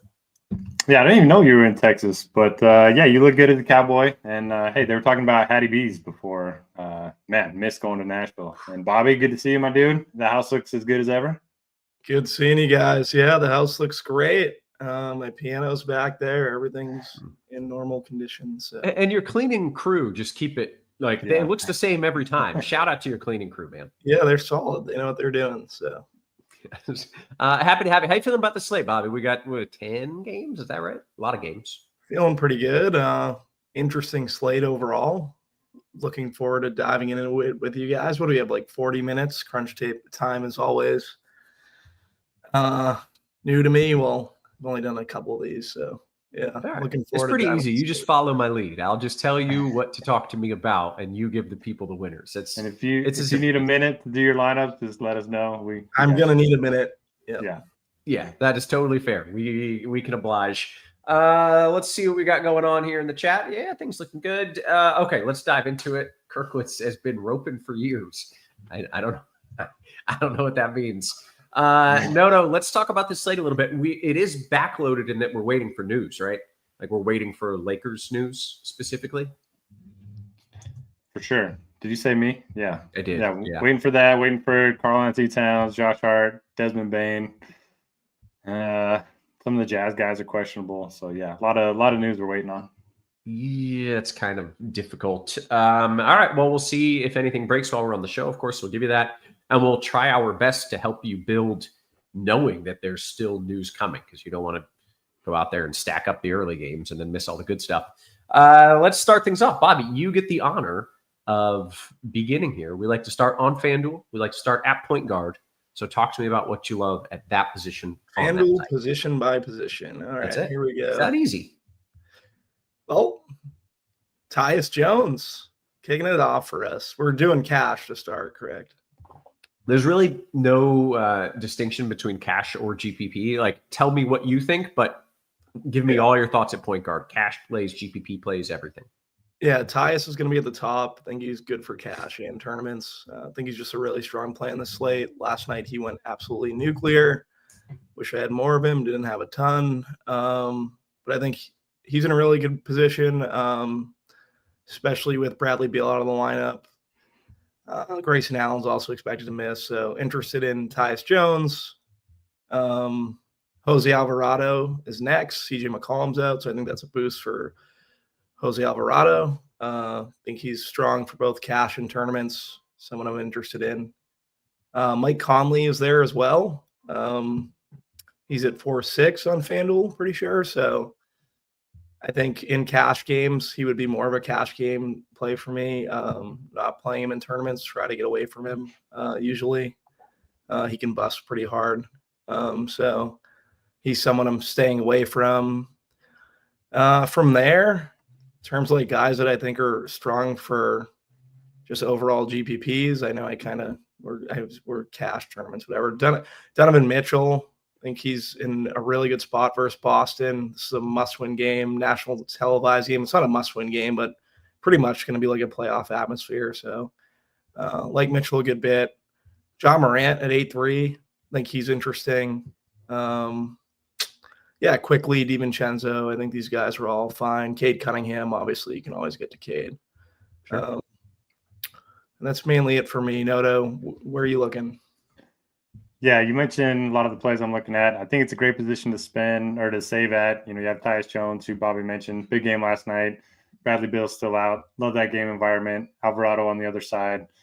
I'm not playing Mike Conley. I know it's a revenge game. I know he's cheap, but I don't ever play Mike Conley. I just don't see the ceiling there, even with Anthony Edwards out. But a couple other guys I like in tournaments.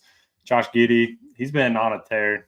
52, 62, 60, and 59 fantasy points his last 4 games. Vucevic is out again. Love the matchup against Toronto. So I like him quite a bit. And then if Scotty Barnes ends up being out, I'll play some quickly as well as 7,300. Another just good game environment. Both teams kind of play at a fast pace. Don't like to play defense. That's pretty much it for me. But yeah, it's a good position to spend on. If you're doing single entry, I think you just go Tyus and Alvarado. Okay, let's go to shooting guard, Noto. You mentioned Giddey. He is multi-positional eligible there. And I'm shocked we've got his PO at just 5% after the numbers that he's been putting up. But I assume you could plug him in there at shooting guard as well. Yeah, I like Giddey. I like all the Minnesota guys since we don't get them on DraftKings. So you have Alexander Walker. Revenge game for him too. Not that it really matters. More interested in the big minute projection there. $4,700 price point. I like Terrence Shannon too. We haven't seen a lot of him, but the last couple of games he's averaged over a fantasy point per minute. He could draw the start tonight with Edwards out. Tyler Hero is kind of interesting now that Andrew Wiggins has been ruled out. Other guys, I don't know. Jordan Hawkins, New Orleans is shorthanded. Zion's out, McCollum's out, so he might draw the start there. We haven't projected for 32 minutes. I like him quite a bit. He hasn't shown a ton of upside, so I'd probably lean towards the other guys, but he projects really well. And then you have Devin Booker, just solid option in all formats. He's been really good. And again, just more exposure to that Phoenix-New Orleans game. Yeah, Noto, real quick on Terrence Shannon. Johnny in the chat says if he starts, he's going to be a good look. Are you only playing him if he starts, or are you okay starting, not starting either way? Yeah, I'm good either way. I mean, he's played 28 and 29 minutes the last 2 games with Edwards playing. So, yeah, I'm good either way. But if he starts, you obviously feel a little bit better about it. Okay, good stuff. Bobby, your thoughts at shooting guard? Yeah, for me, Neil Alexander-Walker kind of kicks off the position, especially with Anthony Edwards out. Devin Booker, Bradley Beal's out. Booker's had some back and forth with the coach. Still like Booker a good bit. Then I'd go Jordan Hawkins, 4-2, taking Zion out of the equation. Shaden Sharp, also shooting guard eligible, small forward eligible. He would be someone I'd consider. And then Noto hit on Shannon at 4-2. So those are the main guys. Okay. Then you get to bring us to small forward. What are we doing over there, Bobby? Yeah, so small forward. Nah also has small forward eligibility. Jaden McDaniels. Also with the Timberwolves, going to benefit from Anthony Edwards being out. He's someone I'd consider at small forward. Shaden Sharp, like I kind of hit on, he also has small forward eligibility. Talked about him at shooting guard. Trey Murphy was Bears' pick. He has small forward, power forward eligibility on FanDuel. Like him a good bit. You could go back to Booker here at small forward. Kevin Durant, if you want to get a less chalky, I guess, Phoenix Sun, I feel like he would be spending up to a guy like Durant would make sense. RJ Barrett, if you're removing Scotty Barnes, I think is interesting. Like Noto said, he liked quickly in that instance. I think Barrett for the same reasons. That's mainly small forward for me on FanDuel. Okay. Noto, you got a few names for me there? Yeah, I'm kind of with Bobby. Love Alexander Walker, Devin Booker. I think they're probably the safest guys. Then you got Jaden McDaniels. A couple other guys, Trey Murphy, he did let me down last night, but now he takes Zion and McCollum out. I think he's certainly interesting. With Denny Avdia out, you can look to the Portland guys in tournaments. We have Shaden Sharp at like 17%. Kamara's at 15%. Both these guys should see a nice, boost in rolls here. Pretty good matchup against Brooklyn. I know they're the slowest paced team in the NBA, but they suck defensively. So you can definitely play guys against them in tournaments. And I do like the Kevin Durant call a lot. Booker's getting all the ownership, and then, Durant's probably going to be overlooked. So I like that call a lot by Bobby. Why is the Booker ownership so high if KD is going, to me, they're kind of the same dude. Is that wrong? Yeah, Booker's just been a little better recently. So I don't know. Yeah. Okay. So then go with the lower owned guy who is also still really good. That makes sense. All right. How about power forward? What do you like there, Noto? Yeah, a lot of the same names. Jaden McDaniels. Should say usage boost without Edwards. I like Naz Reid. Again, he's just been awesome the last few weeks without Julius Randle in the lineup. Did struggle last night. The game kind of got out of hand early, but now he gets the Jazz. Great matchup there. I think he's going to be really solid. Gobert's out. Edwards out. Randle's still out. Then you got Trey Murphy. Lower owned guys, I don't mind looking to Bam Adebayo. Kelly Olynyk, we saw him get the night off last night. He was pretty popular a few slates ago, and now nobody wants to really play him. He's had pretty good success the last couple games. And then, like Bobby mentioned, RJ Barrett's going to be interesting too if Scotty Barnes gets ruled out. Okay. Bobby, that brings it to you. Your thoughts at power forward. Chris pointing out Naz Reid stunk last night.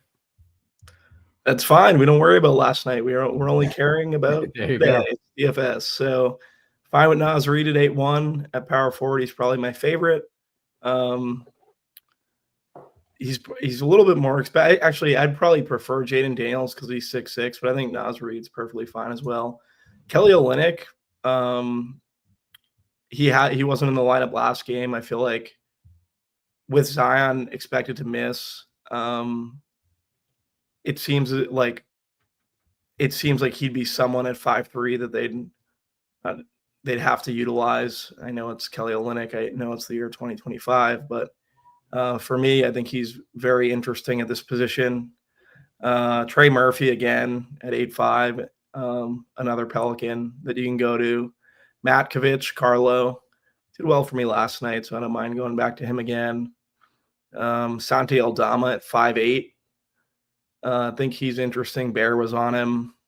I think you'd go back to Kevin Durant here. Barrett, a lot of the same names like Noto said, but it's mainly who I'm targeting currently.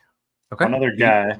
Yeah. It's gonna if you're trailing tonight and you have Nas Reed and you need to make up some ground, go to Kawhi Leonard if Norman Powell gets ruled out.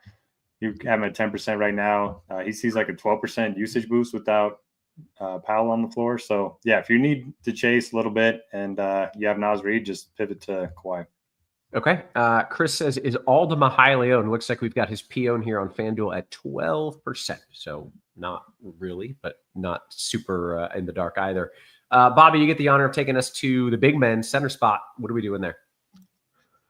Yeah, now it's Reed again, Kelly Olynyk again. It's FanDuel, so this is kind of how it works. You could throw Nick Richards in the mix at 4.7. I think he's probably a cash game play for a lot of people.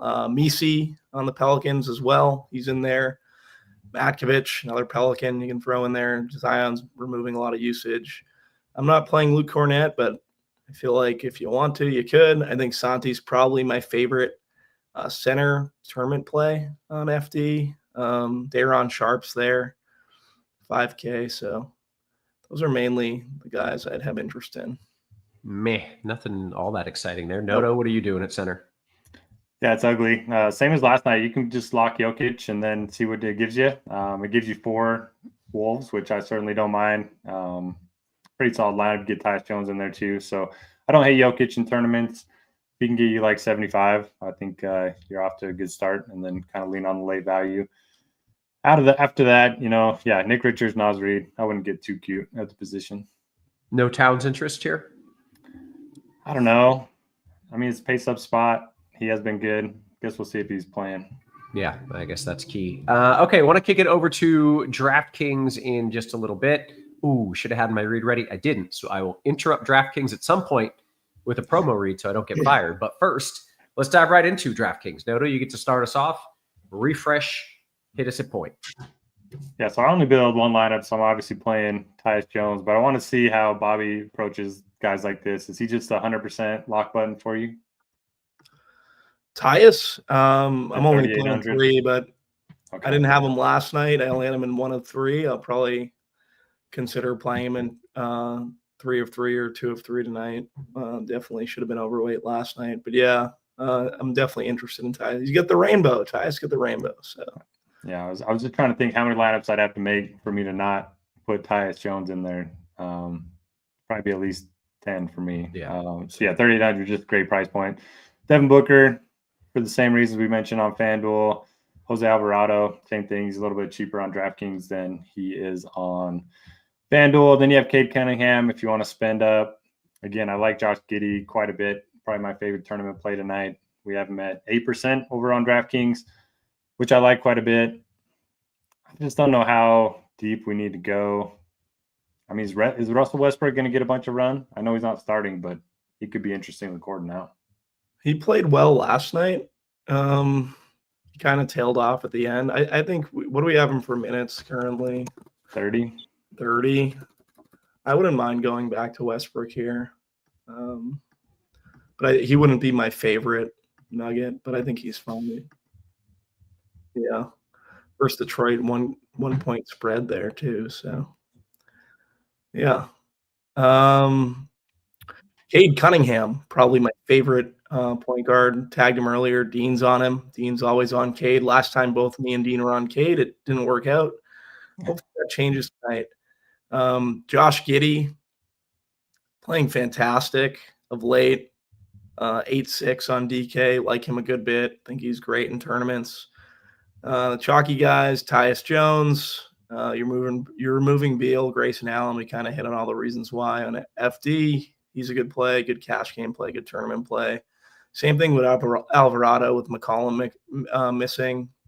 Mike Conley is the one guy that I think you can consider in cash that I just would not play in tournaments. For what Noto said, he has 0 ceiling, so he's someone I'm not interested in. Donovan Mitchell at 8-6, I think, is strong point guard, shooting guard eligibility on DK. So like him. And that's mainly it.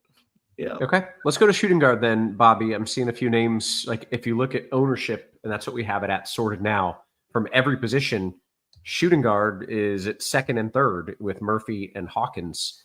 Are you playing both of those dudes, or in tournaments, you trying to change it up a little bit? I'd probably group one of the two away from each other. That's what I was curious about. Yeah. Yeah. What do we have for Murphy currently? Ray Murphy. On DK, we've got him at 34%. Hawkins at 32. Yeah, I think you could play those guys together. More larger field stuff, I'd probably group them away. Alexander Walker is going to be the play that everyone's playing tonight at the shooting guard position. I think he's in a really good spot, especially with Edwards out. So he's someone that I want to get to. You're also taking Randall and Gobert out of the lineup, so it's a good spot for Walker. We hit on Devin Booker with Beal out. Once again, I think he's fine. The more I think about it, I kind of prefer Giddey at 8-6 and didn't really talk about him on FanDuel. Giddey's doing everything. And he's playing really well. The roles changed for him in Chicago after the Levine trade. So, and it's definitely showing. So I like Giddey. I think Quickly's an interesting tournament play if Barrett's out. Mitchell at 8-6. Like I wonder what Mitchell could, we have him at 14%. Like Mitchell could be a play that ends up like breaking the slate, in my opinion.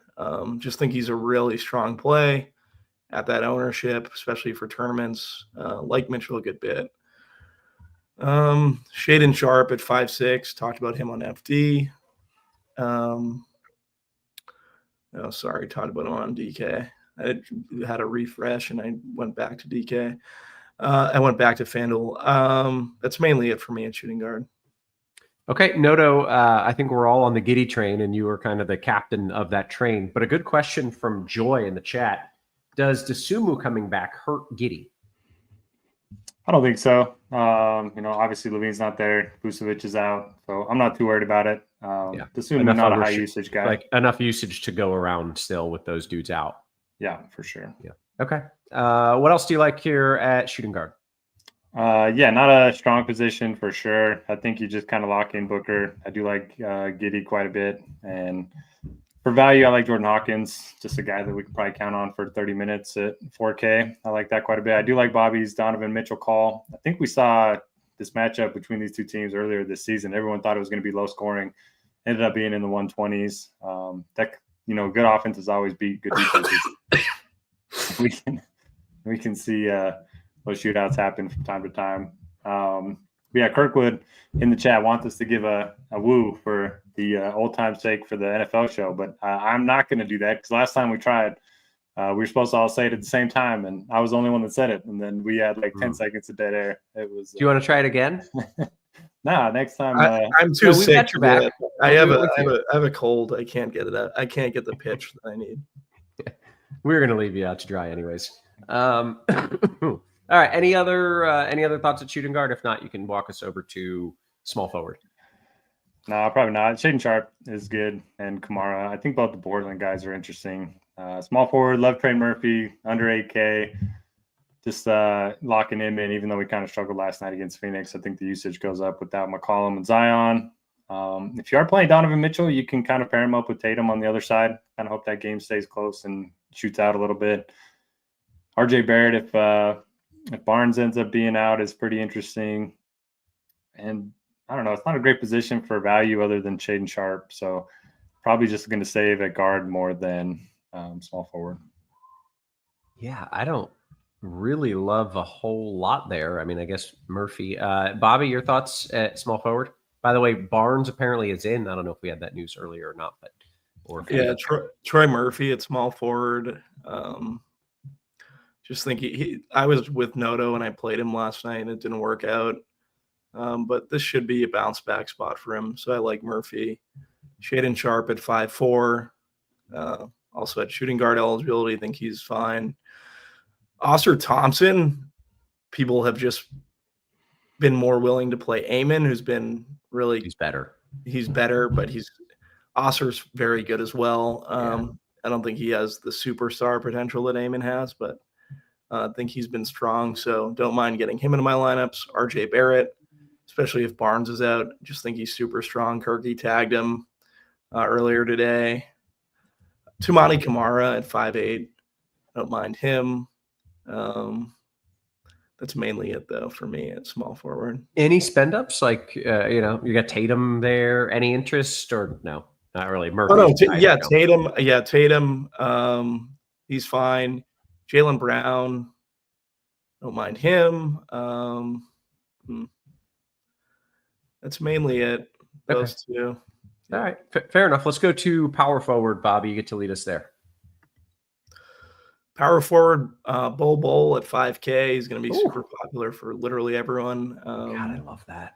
I think he's a good play. Santi, I think is the interesting pivot from Bol. Santi gets, like, he doesn't always start, but then he's getting usage that you wouldn't really see from a bench player. So like Santi. Kelly Olynyk's going to be someone who pops for a lot of people at 5K for all the reasons we talked about on FanDuel. Matkovich, same thing. Spence, Durant, Chet Holmgren, Tatum again. That's mainly where I'm living. I guess you can go Evan Mobley. I don't really love the matchup versus Boston, but I just like the game environment. Okay, fair enough. Noto, your thoughts at the 4? Yeah, Bobby, do you think Bobo is going to be high owned? We have him at like 10% right now. Oh, we have him at 10%. No, I don't think he's going to be that high owned. Maybe I have to do a refresh here. He might be my favorite guy if he stays there. Yeah, if he stays there, I really like Bobo. Let me refresh. I refreshed and I seen him at 23. So maybe I need to refresh. Maybe Steve needs to refresh. Producer Steve. But I think he said his phone is dead or his laptop is dead. So maybe not. Anyways, Noto, your thoughts at 4 here. I do like Bobo, even though he's higher than I thought he was going to be. Olynyk, if you are saving, and then if you're spending up, I like Kevin Durant, probably my favorite spend over Tatum and Adebayo. Yeah, there's just not a ton of options that I feel great about. You can go to Matkovich in tournaments. He's one of those guys that he can get you 30, he can get you like 10, just kind of depending on the night. But with them being shorthanded, Zion being out, I think it's a really good spot for him at less than 10% ownership. And then kind of just waiting on Josh Hart. Maybe could play Precious or OG Anunoby if Hart and Towns are out. Yeah. Okay. Let's go to center spot. Noto, what are we doing there? Yeah, so again, you can always play Jokic and then just take all the value around him. I think it's a good slate to do it because there is so much value. He's only at 10% ownership right now, so I don't mind going that route. Outside of him, I want to get Bobby's take on Jalen Smith. The 21 minutes seems aggressive. I mean, he hasn't played in 8 days, and, he hasn't topped 20 minutes in quite some time. So he's popping in the optimal. I don't know what I'm going to do with Jalen Smith. I'm going to be under on Jalen Smith. I know Dean is very interested in Jalen Smith tonight, but Dean's more of a cash game guy, and we're trying to win some tournaments. So I don't know if I'm really there on Jalen Smith. I guess it's a good matchup versus Toronto's front court, and it is a 2-point spread. I think the minutes at 21 is like where he's at. You don't think he sees more? I don't really think he sees more. So I think I'm going to be under on Jalen Smith. Yeah, he just hasn't seen more than 19 in a month. Yeah. Hasn't played the last few games. I don't know. Worried about him a little bit. But outside of that, you can go to Kelly Olynyk, Nick Richards if you want to He should get around 30 minutes against New Orleans. Missy in that same game on the other side. We have a bunch of guys tagged Zach Collins. He single-handedly saved my lineup the other night with 57 fantasy points, but I believe Jalen Smith was out that game, so that's probably why we have Collins projected a little bit lower than we did the other night. But I still think I would prefer Collins over Jalen Smith, especially at half the ownership. Bobby, we've got Collins with the rainbow tag. 4 people tagged him as a great play. He's 5'5", 27 minutes. Are you on board there? Yeah, I'm on board with Collins for sure. Been playing well. So for me, like that's another reason why I don't really have much interest in getting to Jalen Smith. I just think Collins is kind of the way to go for me for the Chicago bigs. But I understand like the Smith play. But I just would prefer just playing Collins. Joker at 12-2. Didn't talk about him on Fantasy. Like, just play Jokic. I know Towns is there. I don't know. For me, it's just like I want to play Jokic whenever I can. Good matchup versus Detroit. Tight spread. I think he's the guy you really go to in tournaments. You could always go to Towns. You could play Mobley like we talked about earlier. Jaren Jackson, Chet Holmgren, Bam. They're all there, but Joker's my guy. And then you could play Jalen Smith at 3.7. I get the savings. I just think like I'd rather go to like, I don't know, maybe a Matkovich for like 700 more. Yeah,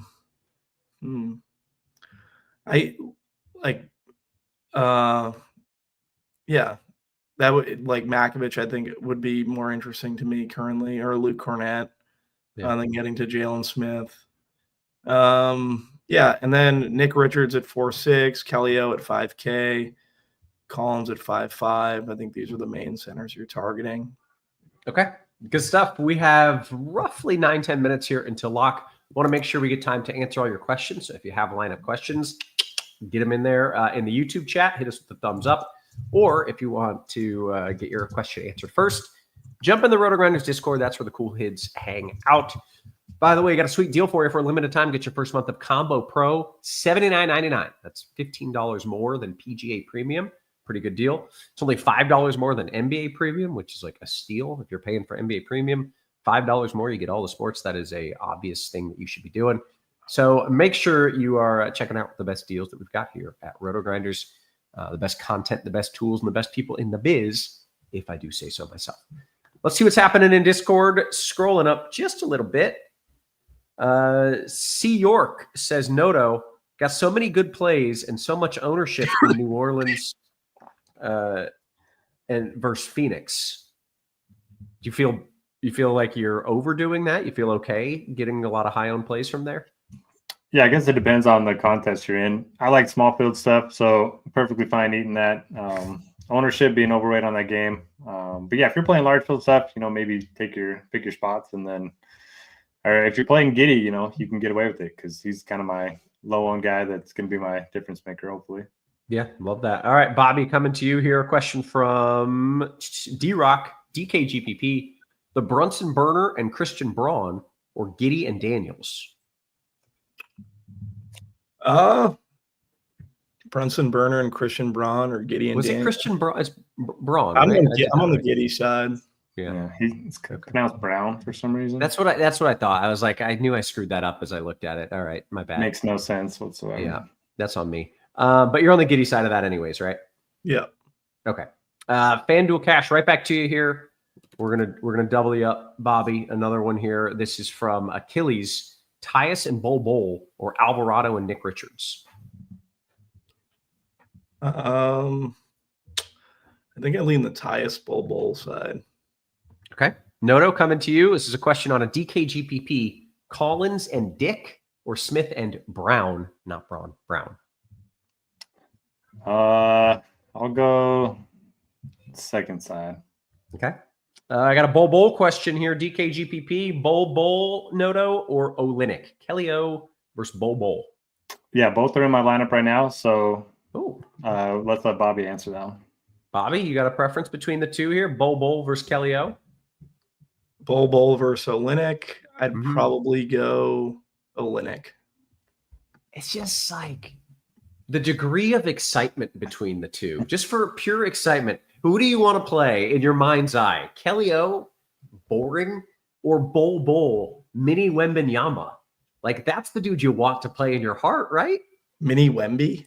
Yeah, That's he's Mini Wemby. Look at him. He can dribble. He's 7'2". He can shoot. He can sort of defend. Like, he's incredible. In theory, Bobby's you want to play him. Mini Wemby? Mini Wemby. He is the closest thing to Wemby, but he's very far away from Wemby. He's very, very far away. Yeah, but he's like the closest thing we've got, being that big and that athletic. All right. FanDuel Cash. Ooh, struggling. Are you Bobby? sick too, Roth? Is something going around? Like, Dude, everybody's sick. Yeah. The flu, cold, everybody's sick. That happens in the winter time. It does. If you have a kid. Just FYI, a lot of people think, and your mom probably told you, don't go outside when it's cold. You'll get a cold. The only reason you get sick when it's, and maybe everyone knows this, the only reason people get sick more often in the winter is because you're inside more with other people. So you're sharing germs more often because you're crammed into tight places with sick people. Didn't know if you knew that, but there you go. didn't know it. Yeah. Did you know it? Yes, no? Nope. Oh, there you go. Dropped a little science bomb for you.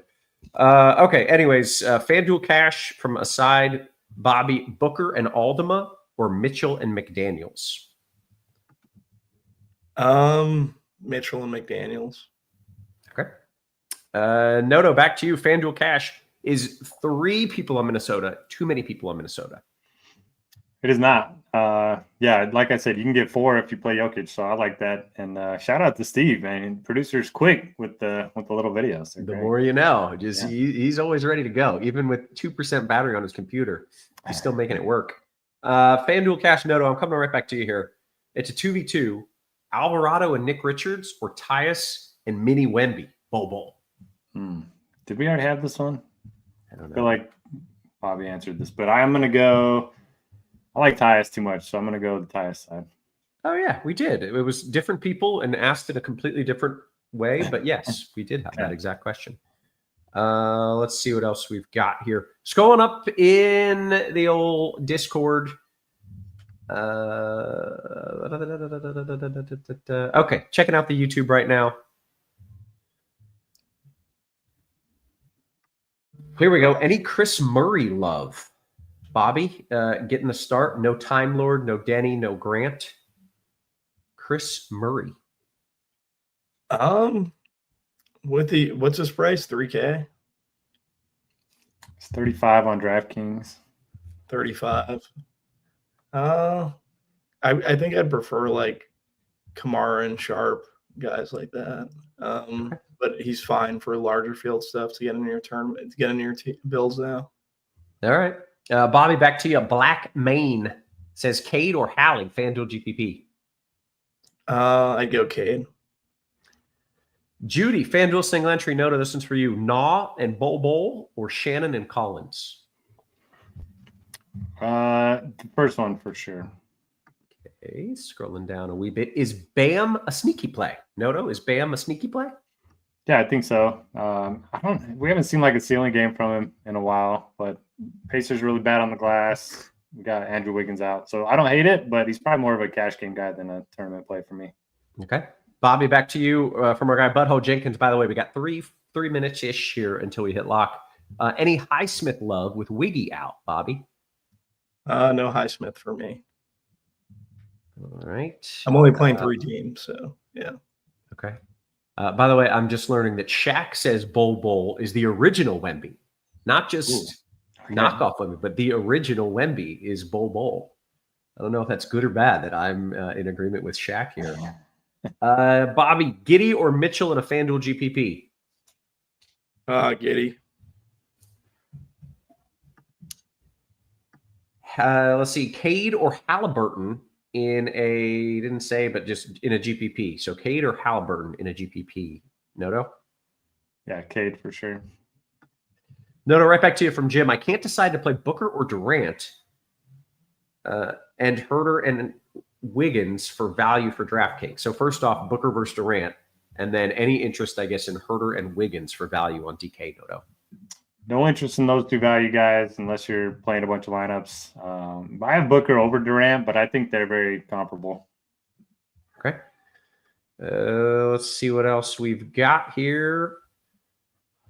This is an interesting question. I suppose I know the answer. Bobby, do you treat satellites like cash?